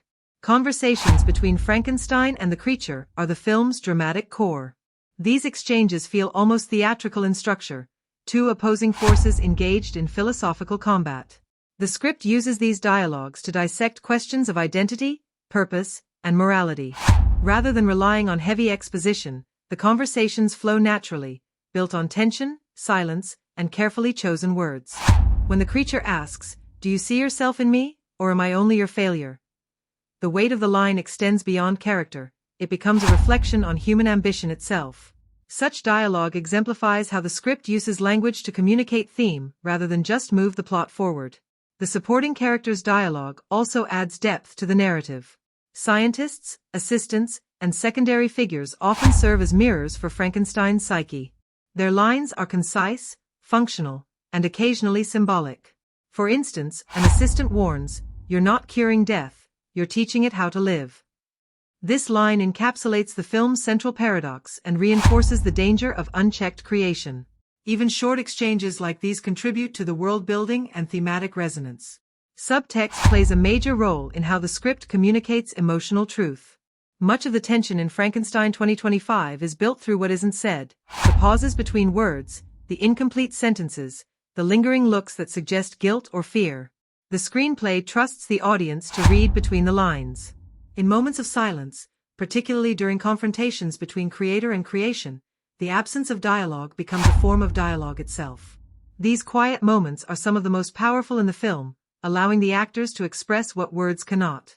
The script also uses recurring phrases and motifs to anchor the narrative. Words like perfection, creation, and life recur in different contexts, gradually shifting in meaning as the story progresses. At first, they represent ambition and progress. By the end, they echo loss and regret. This repetition gives the dialogue a poetic structure, turning the screenplay into a layered reflection on how language evolves with understanding. While the writing is mostly elegant and introspective, there are moments where it veers into exposition-heavy territory. Some mid-film conversations feel overly explanatory, especially when characters discuss scientific methods or ethical implications that the visuals have already made clear. In these sections, the dialogue slows the pacing and undercuts emotional impact.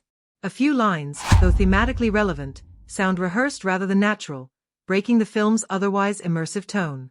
However, these missteps are rare and forgivable given the ambition of the script. Another commendable aspect of the screenplay is its use of contrasting dialogue tones. Frankenstein's speech is calculated, rational, and detached, while the creature's dialogue becomes increasingly emotional and poetic. This contrast mirrors their opposing journeys, one descending into guilt and madness, the other rising towards self-awareness and humanity.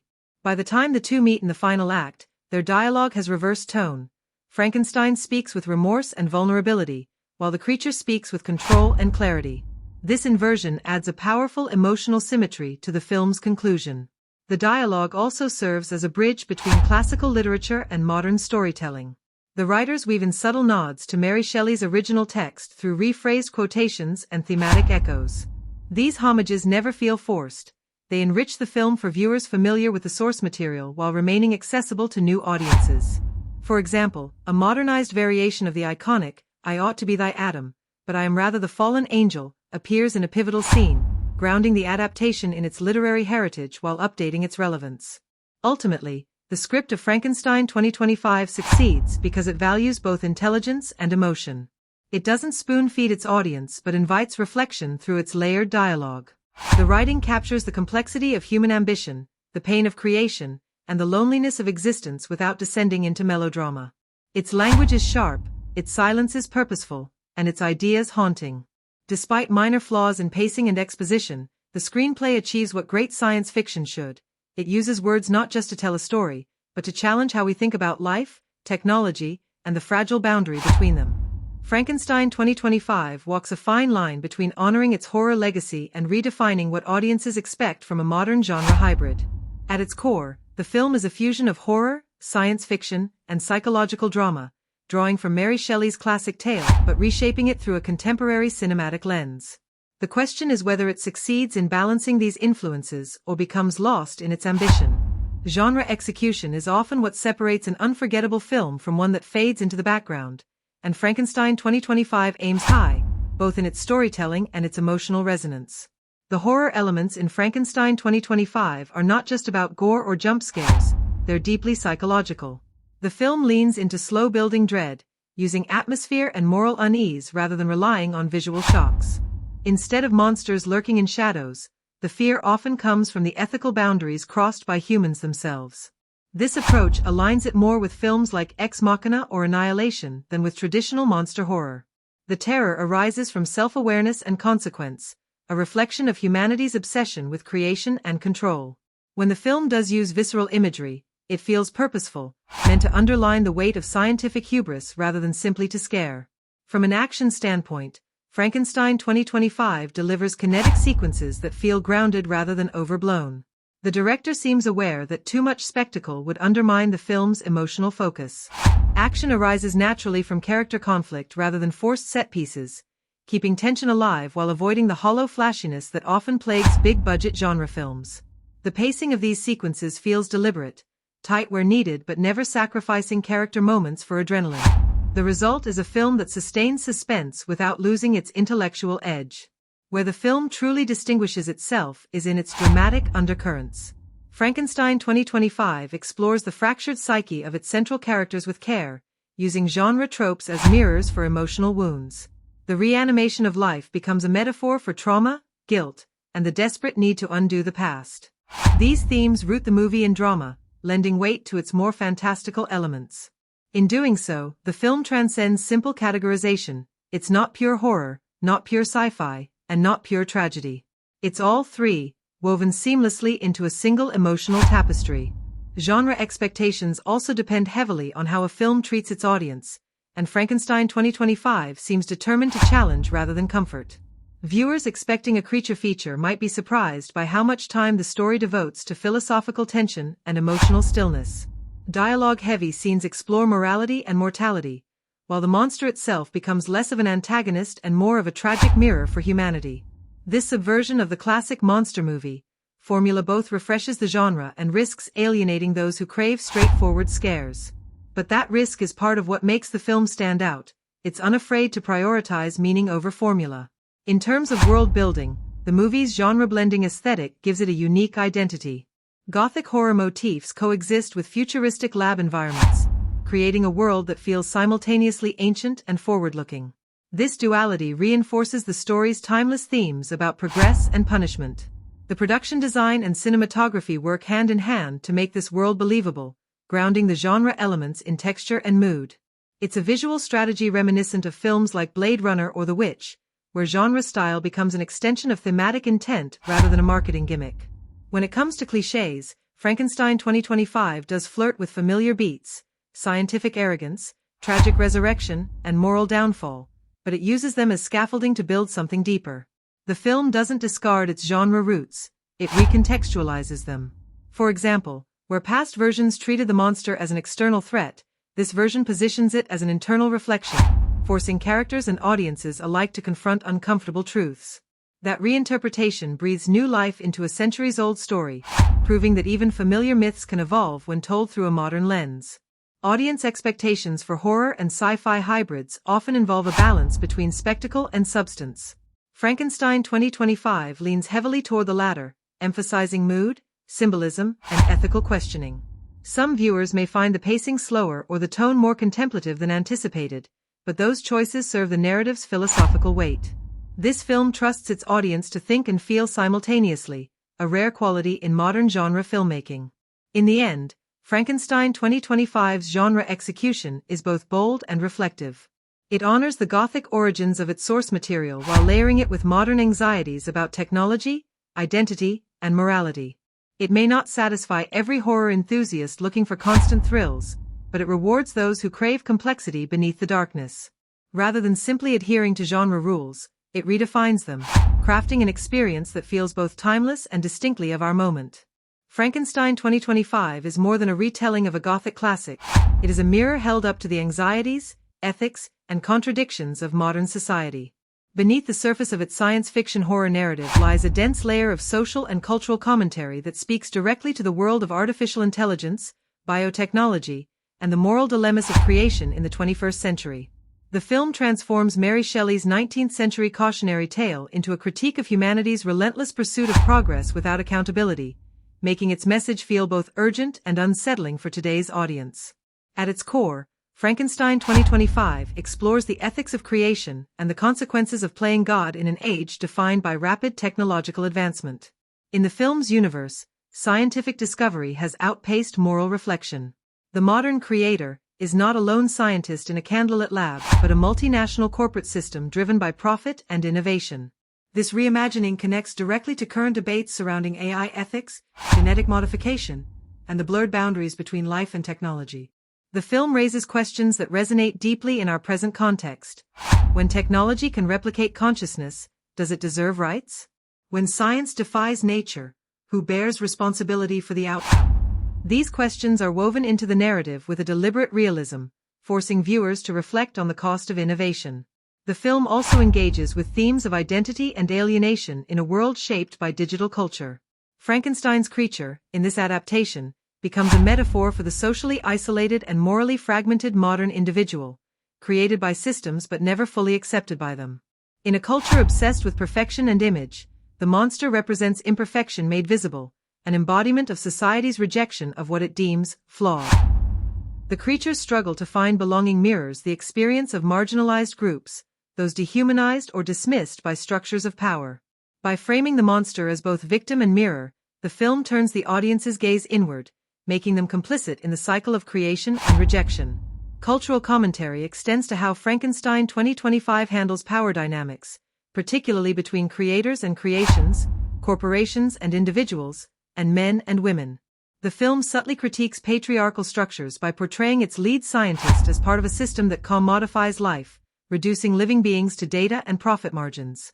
In doing so, it invites reflection on how capitalism often turns morality into a transaction. When creation is driven by ambition and greed rather than compassion, the line between genius and monstrosity blurs. The film's portrayal of this moral decay feels uncomfortably close to our own world, where advancements in technology and medicine often outpace ethical oversight. Frankenstein 2025 also comments on environmental degradation and humanity's exploitation of nature. In its most haunting moments, the film suggests that the creature's suffering parallels the planet's own trauma, both victims of human arrogance. Through visual motifs like industrial decay, dying ecosystems, and sterile laboratories, the film reminds viewers that the act of creation often involves destruction elsewhere. This ecological subtext reinforces the idea that humanity's desire to dominate life has consequences far beyond the laboratory. The movie does not shy away from political undertones either. It subtly references surveillance culture, data privacy, and state control through its depiction of scientific institutions. The government's involvement in the creation project blurs the boundary between science and politics, turning creation into an act of power. The film's commentary on surveillance reflects our own world, where technological progress has made privacy a luxury and control a constant. Frankenstein's creature, in this context, becomes not just a failed experiment but a symbol of rebellion against systemic control. What makes Frankenstein 2025's commentary effective is its refusal to lecture. Instead of overtly preaching its message, it lets moral discomfort build gradually through character choices and visual storytelling.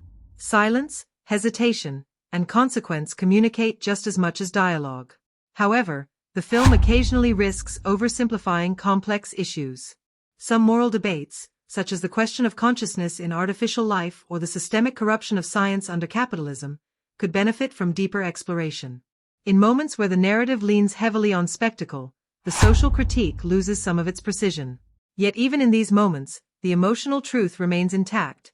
The world it depicts feels frighteningly plausible. Audience reception to Frankenstein 2025 will likely depend on how viewers interpret its message.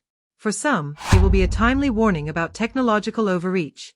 For others, a critique of modern apathy and detachment.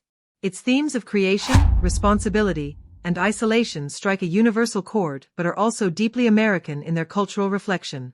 The film captures a nation wrestling with innovation, individuality, and moral uncertainty. In a society that often glorifies progress without questioning its consequences, Frankenstein 2025 becomes both a story and a statement. In the end, the film's social and cultural commentary gives it lasting relevance. It challenges viewers to reconsider what it means to create, to control, and to be human in an age of machines. It reminds us that every act of creation, whether technological, social, or personal, carries with it an ethical shadow. By blending classic horror with modern dilemmas, Frankenstein 2025 not only revives a timeless myth, but also confronts us with the uncomfortable truth that the real monster may not be what we make, but what we choose to ignore. Frankenstein 2025 succeeds in doing what great modern horror science dramas rarely accomplish. It grips audiences emotionally while inviting them to think deeply about what they've just experienced. From the first eerie frame to the final haunting image, it crafts a viewing experience that is as emotionally charged as it is intellectually engaging. The film's audience engagement lies not in cheap scares or exaggerated spectacle, but in its ability to provoke empathy, fear, and introspection simultaneously. Every act, every confrontation between creator and creation, carries a resonance that lingers long after the credits roll, leaving viewers to debate not just what happened, but what it all means. The opening act immediately hooks the audience through atmosphere and tension rather than exposition. The early lab sequences, filled with flickering lights, mechanical whirs, and unsettling silences, establish a tone of quiet dread. Viewers feel the weight of the scientific experiment before they even see the result.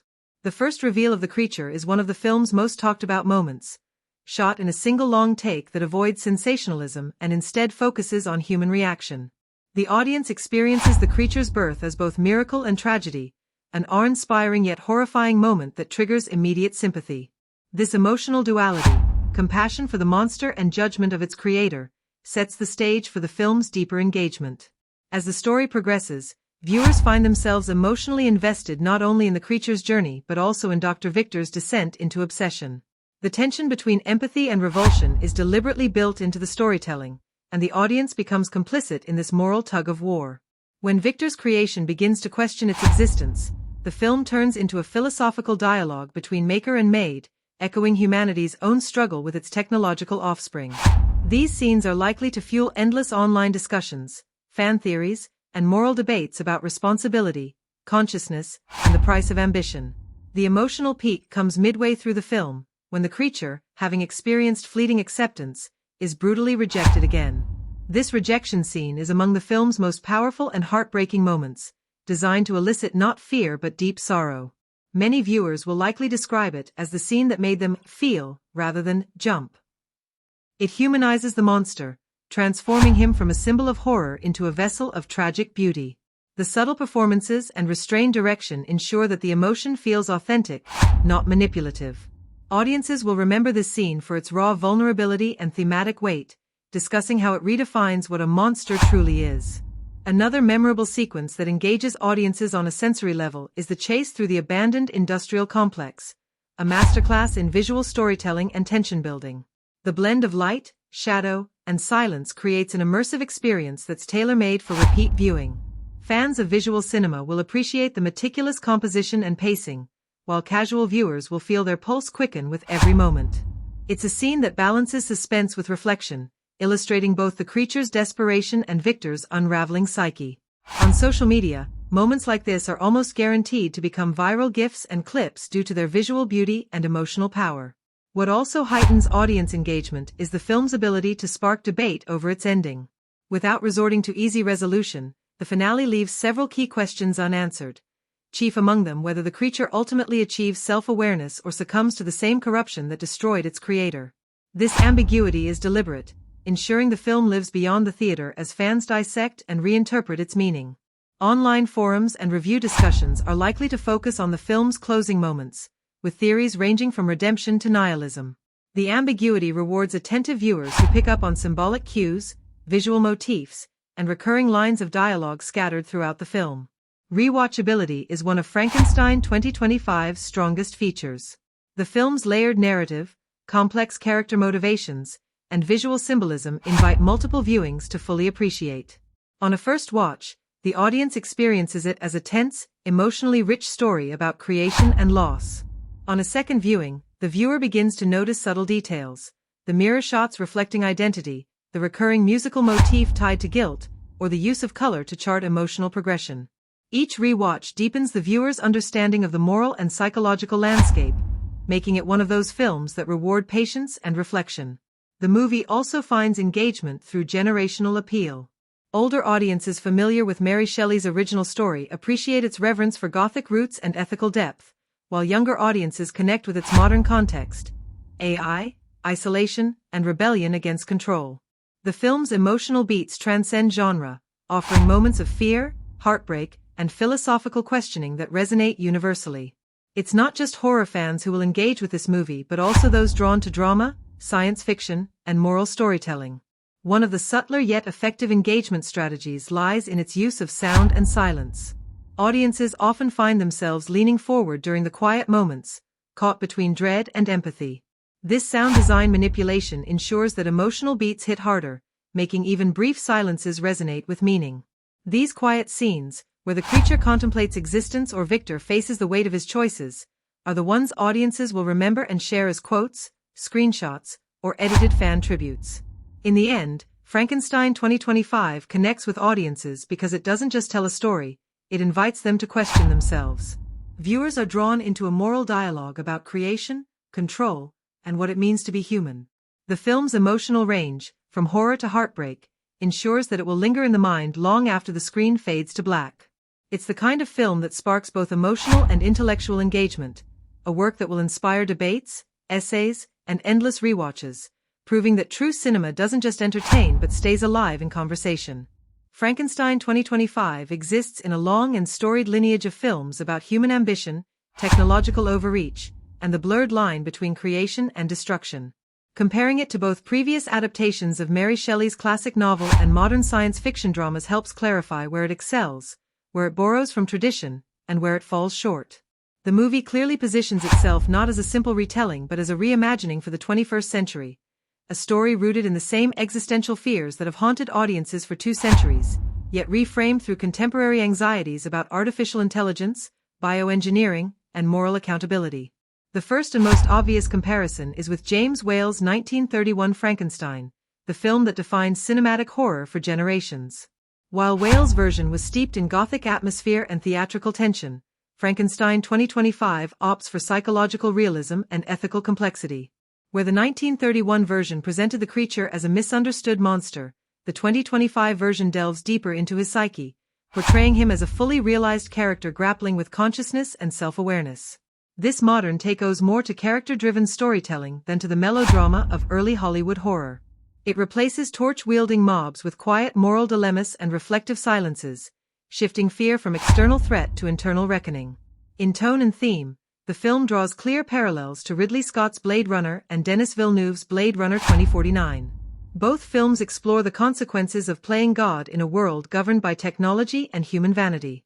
Like those stories, Frankenstein 2025 uses science fiction as a philosophical mirror. The creature's longing for acceptance echoes the replicant's quest for identity and lifespan control.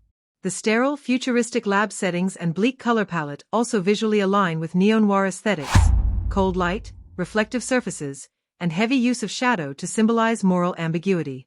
However, unlike the grandeur of Blade Runner 2049, Frankenstein 2025 grounds its world in tighter, more intimate spaces, choosing claustrophobic labs and abandoned industrial corridors over sweeping cityscapes. This difference makes the story feel more personal, even if it occasionally limits its visual scope.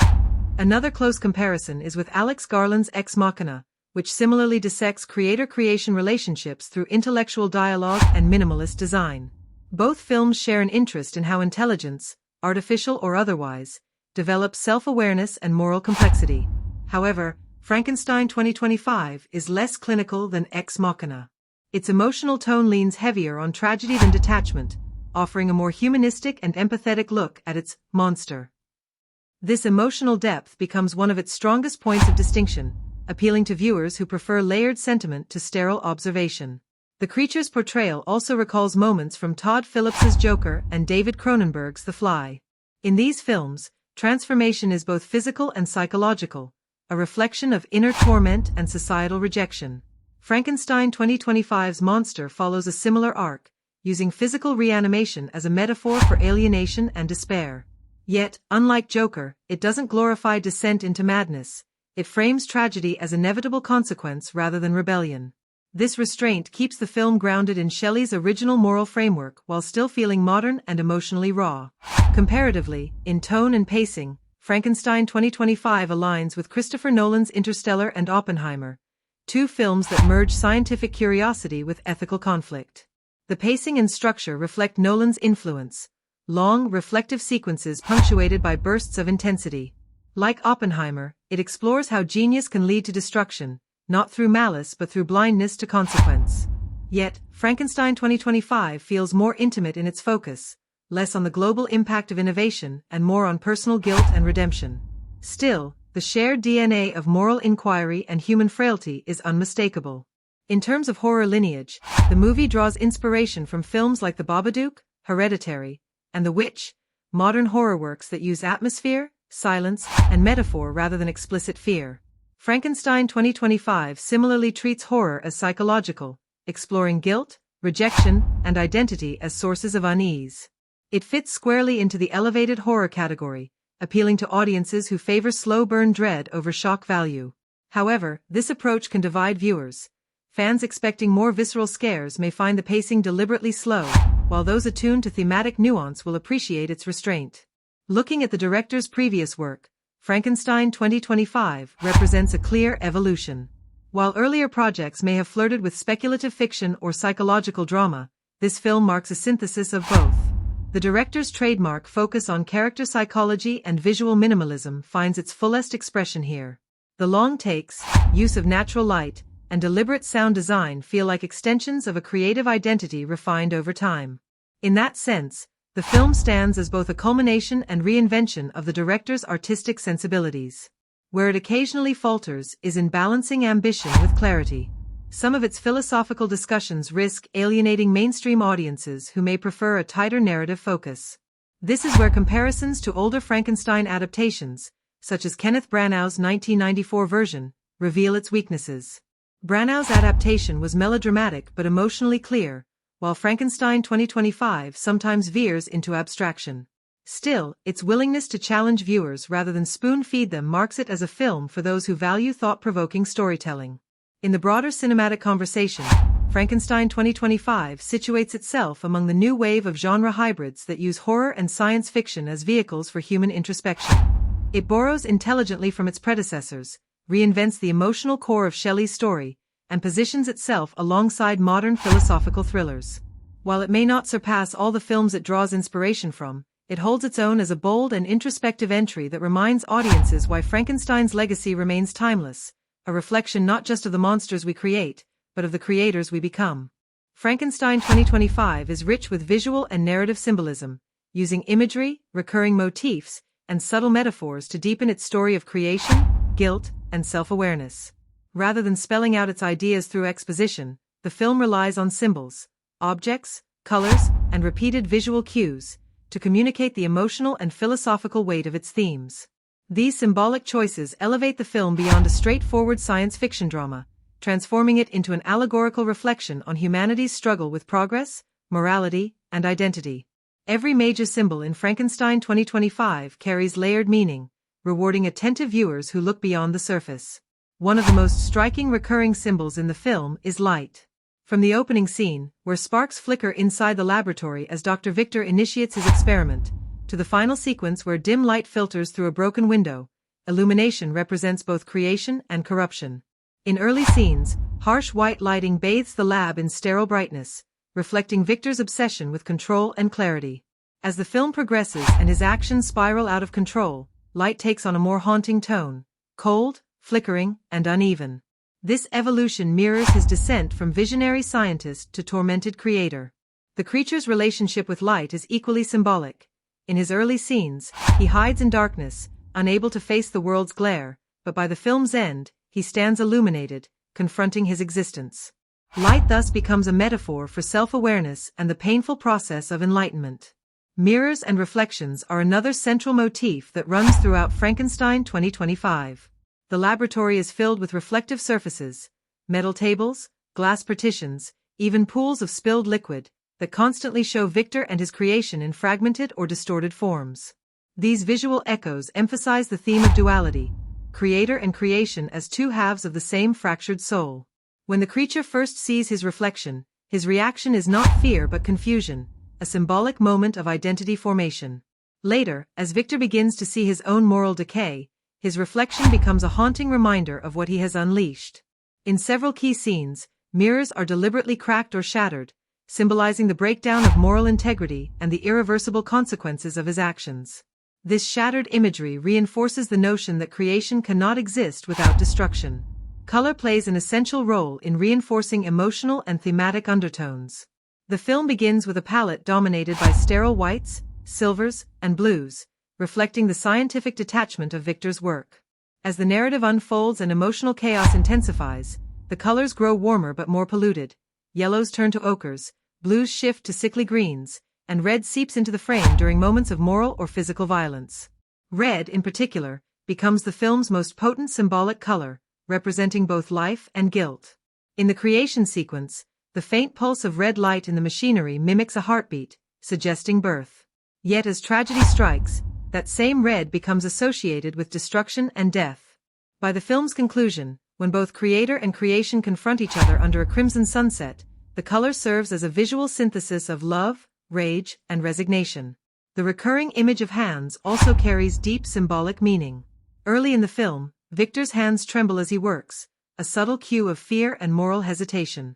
The camera frequently lingers on close-ups of hands, stitching wounds, flipping switches, trembling in guilt. The creature's hands, in contrast, are often shown reaching out tentatively, symbolizing both his desire for connection and his alienation from humanity. One of the most memorable visual moments comes when the creature places his scarred hand over Victor's, a gesture that fuses creation with creator. This image serves as a metaphor for shared responsibility, implying that both are bound by the same act of transgression. Another major motif is the use of water, a recurring element associated with cleansing, rebirth, and reflection. Water appears throughout the film in different forms: dripping pipes in the lab, rain during moments of revelation, and finally a river in the closing act. Whenever water appears, it signifies transformation or confrontation with truth. The creature's first real encounter with nature takes place near a body of water, where he observes his reflection and begins to comprehend his existence. In the film's final act, water symbolizes both baptism and destruction, a reminder that redemption and annihilation often coexist. The use of doors and thresholds is also noteworthy. The film repeatedly frames characters through doorways, corridors, and narrow spaces, creating a sense of entrapment. Doors symbolize the barriers between worlds, life and death, creator and creation, science and morality. Every time a door opens or closes, it signifies a shift in moral or psychological state. When Victor opens the door to the lab for the final time, letting his creation escape, it is both an act of liberation and surrender, a symbolic acceptance of the uncontrollable. The sound design also serves symbolic purposes. The recurring mechanical hum of the laboratory machines mirrors the creature's own heartbeat, suggesting that artificial life and organic existence are indistinguishable. The use of silence in key moments, especially during the creature's moments of introspection, represents emotional voids, a metaphor for isolation and longing. The auditory symbolism reinforces the central question of what it means to be alive in a world where emotion and machinery are intertwined. Even the architecture of the film carries metaphorical weight. The lab is designed with circular corridors and enclosed chambers, suggesting a loop of creation and consequence. This cyclical structure mirrors the story's moral theme: every act of creation leads inevitably to destruction and rebirth. When the narrative reaches its conclusion, the lab lies in ruins, yet its circular shape remains intact, a visual metaphor for the endless repetition of human ambition. In Frankenstein 2025, symbolism operates on every level: visual, thematic, and emotional. Light, mirrors, water, and color collectively create a layered cinematic language that speaks to the human condition. These metaphors enrich the story, transforming it from a tale of science gone wrong into an allegory about knowledge, guilt, and redemption. The film's brilliance lies in how it uses these recurring images not to decorate the narrative, but to deepen its meaning, ensuring that each viewing reveals something new.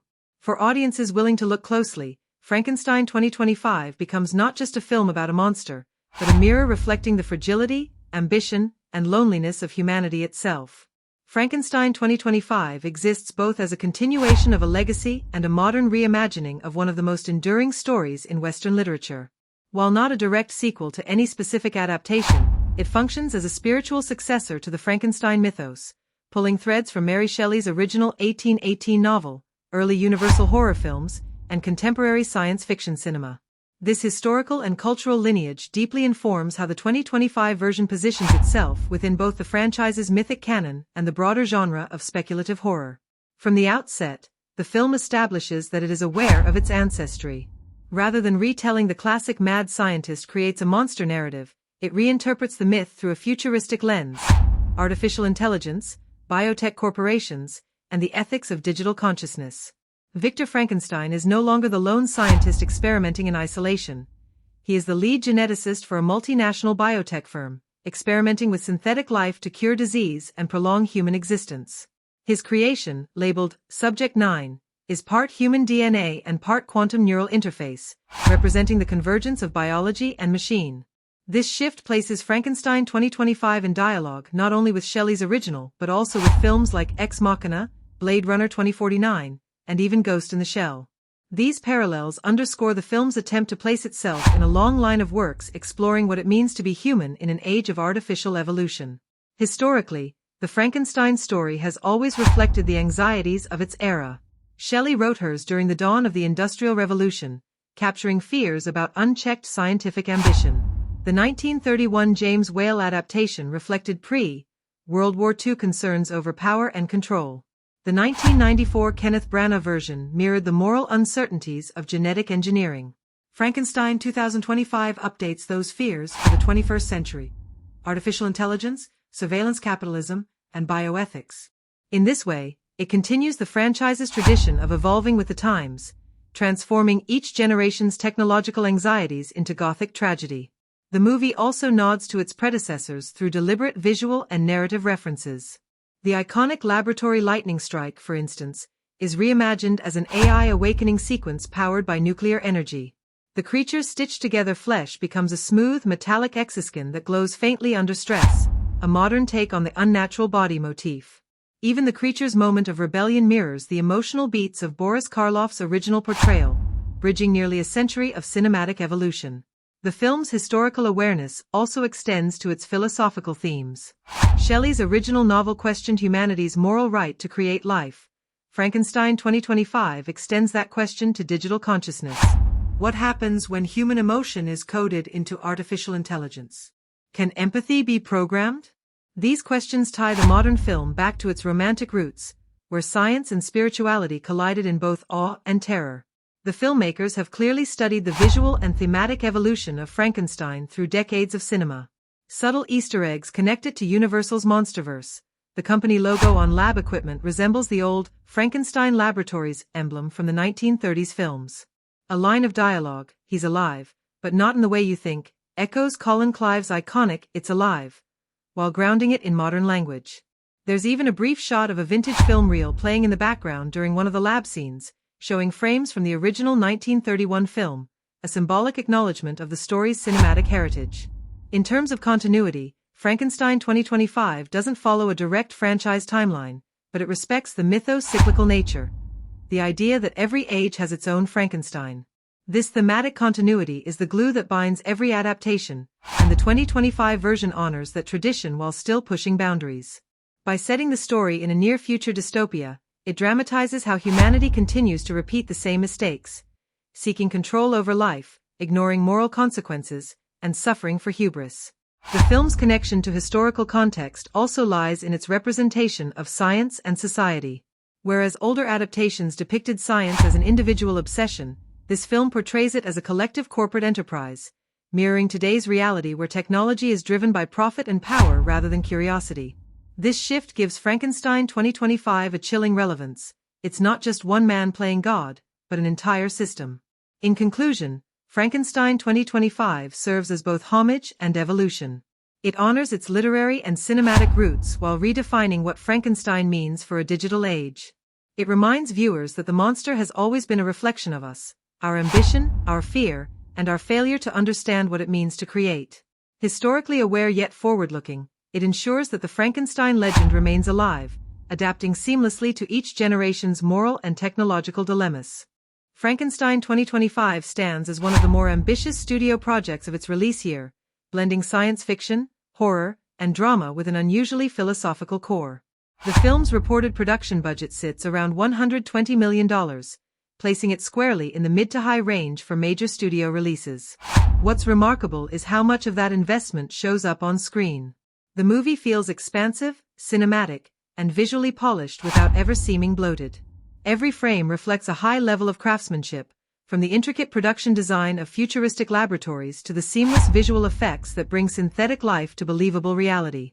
The budget allocation appears to have been strategically balanced. Instead of overemphasizing massive action set pieces, the filmmakers invested heavily in visual atmosphere and performance-driven storytelling. Practical sets blend with CGI environments in ways that give the film a tactile realism, an approach that makes it look more expensive than it actually is. The lighting design, particularly in lab and cityscape sequences, shows a deliberate cinematic richness that amplifies the story's tone of moral ambiguity.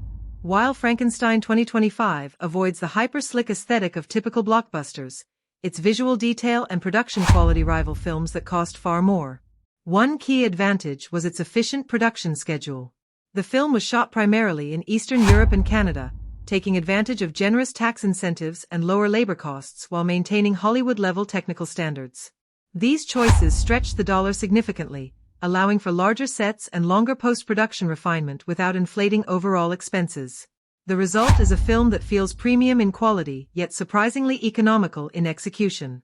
Marketing strategy also plays a huge role in determining financial success, and the campaign for Frankenstein 2025 was both calculated and immersive.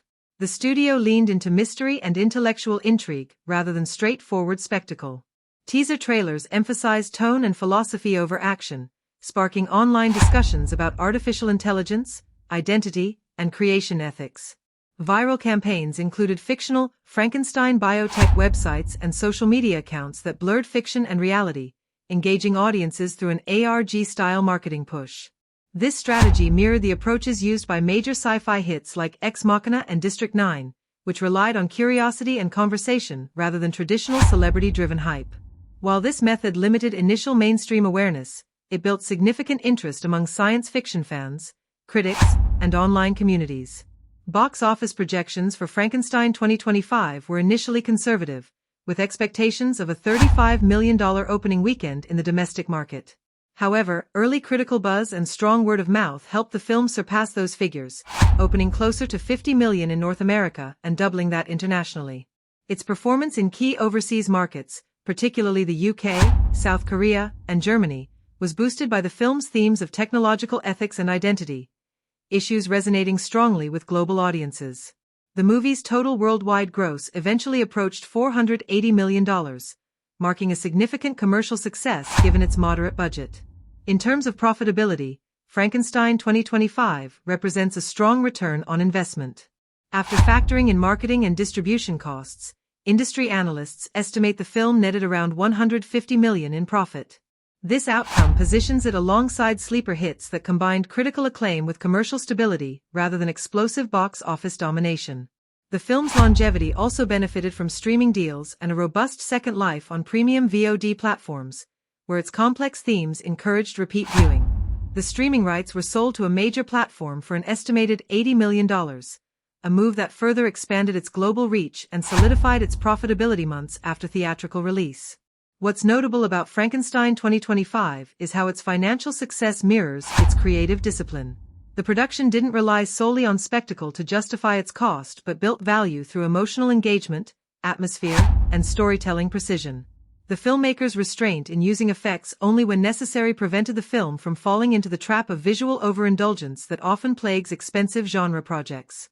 This balance between cost efficiency and artistic ambition sets it apart as a case study in smart blockbuster filmmaking.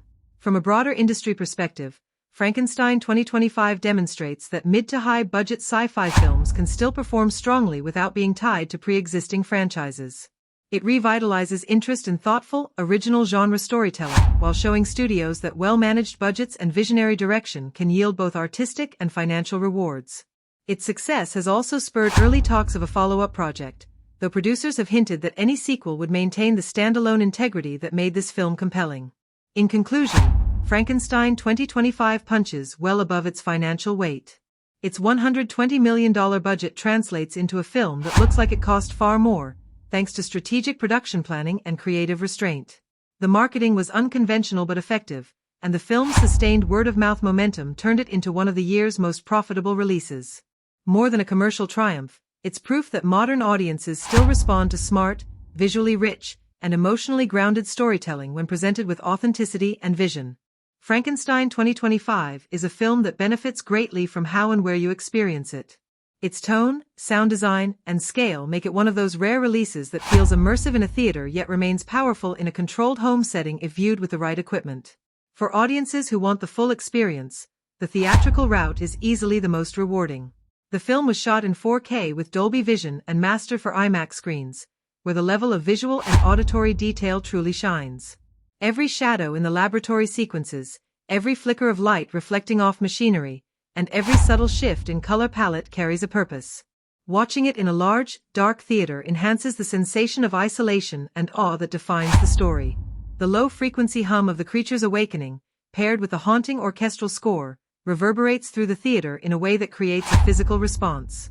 In a cinema environment, you don't just watch Frankenstein 2025, you feel it.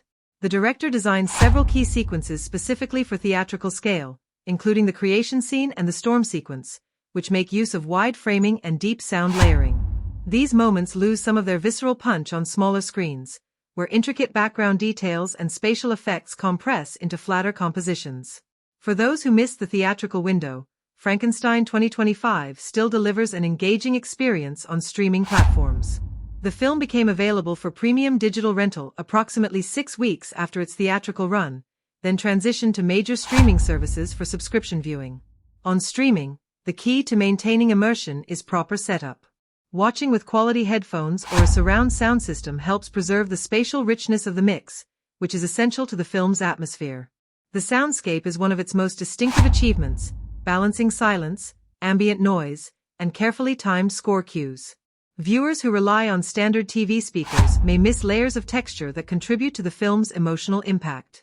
Ideally, viewers should watch it in a dimly lit room to replicate the cinematic environment. The visual design of Frankenstein 2025 uses contrast to communicate meaning. Bright, sterile labs juxtaposed with dark, decaying spaces, so ambient light can diminish the intended mood. Even on home displays, the HDR version captures most of the dynamic range seen in theaters, keeping color and shadow detail intact. The streaming version also includes director's commentary and a behind-the-scenes feature that explores the film's philosophical and technical development, which enriches appreciation for its craftsmanship. For audiences deciding between purchasing or renting, it depends on engagement style. Casual viewers who prefer a single viewing experience may find rental sufficient.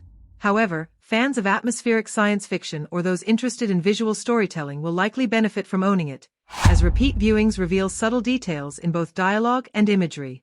The movie rewards close observation, particularly through its recurring visual motifs, mirrors, lightning reflections, and the symbolic use of blue and amber hues. On rewatch, these patterns become clearer, deepening the thematic resonance of identity and creation. For home theaters equipped with 4K projectors or OLED screens, the film's depth and color precision approach theatrical quality. Physical media collectors will also appreciate the 4K UHD release, which includes a lossless Dolby Atmos track and director-approved transfer. The disc version offers the purest audiovisual experience outside of cinemas, ideal for cinephiles who value technical fidelity. In addition to its home release, Frankenstein 2025 has enjoyed special screenings in select art house cinemas and science film festivals, often accompanied by Q&A sessions with the creative team. These screenings emphasize the movie's philosophical elements, framing it as a modern interpretation of Mary Shelley's classic rather than a pure genre piece. Such curated events have made the film a conversation starter among both critics and academic circles, suggesting that its appeal extends well beyond mainstream entertainment. In terms of accessibility, the movie's availability across multiple platforms ensures a wide reach. It can be found on major streaming services and through digital marketplaces for rent or purchase, with subtitles in multiple languages and descriptive audio for visually impaired viewers. The accessibility options are well implemented, allowing a diverse audience to engage fully with the story. Frankenstein 2025 is not a film suited for casual background viewing. Its pacing and atmosphere demand attention, inviting the viewer into a contemplative experience. Watching it distracted or in fragments weakens its cumulative emotional and intellectual effect. Ideally, it should be viewed in one uninterrupted sitting, preferably in a quiet setting where the subtle interplay of sound and silence can resonate. The film's power lies in its mood and momentum, two elements best preserved in focused viewing conditions. For those looking to replicate the theatrical magic, watching with headphones or high-quality speakers in a dark room comes closest to the intended experience. In summary, Frankenstein 2025 is a film whose impact varies by environment but remains compelling across formats. Theatrical viewing provides unmatched sensory immersion, home streaming offers convenience without sacrificing too much depth, and the physical release stands as the definitive version for collectors. Whether you choose the grandeur of the big screen or the intimacy of a home setup, the key is to give the film your full attention. The story's emotional charge and haunting aesthetic deserve nothing less. For maximum engagement, dim the lights, silence your phone, and let Frankenstein 2025 unfold in its full cinematic intensity, the way it was meant to be seen. If you enjoyed this video and would like us to provide reviews of every kind of movie, please remember to like, comment, share, and subscribe to our channel. Have a great day, and we'll see you in the next video. Goodbye.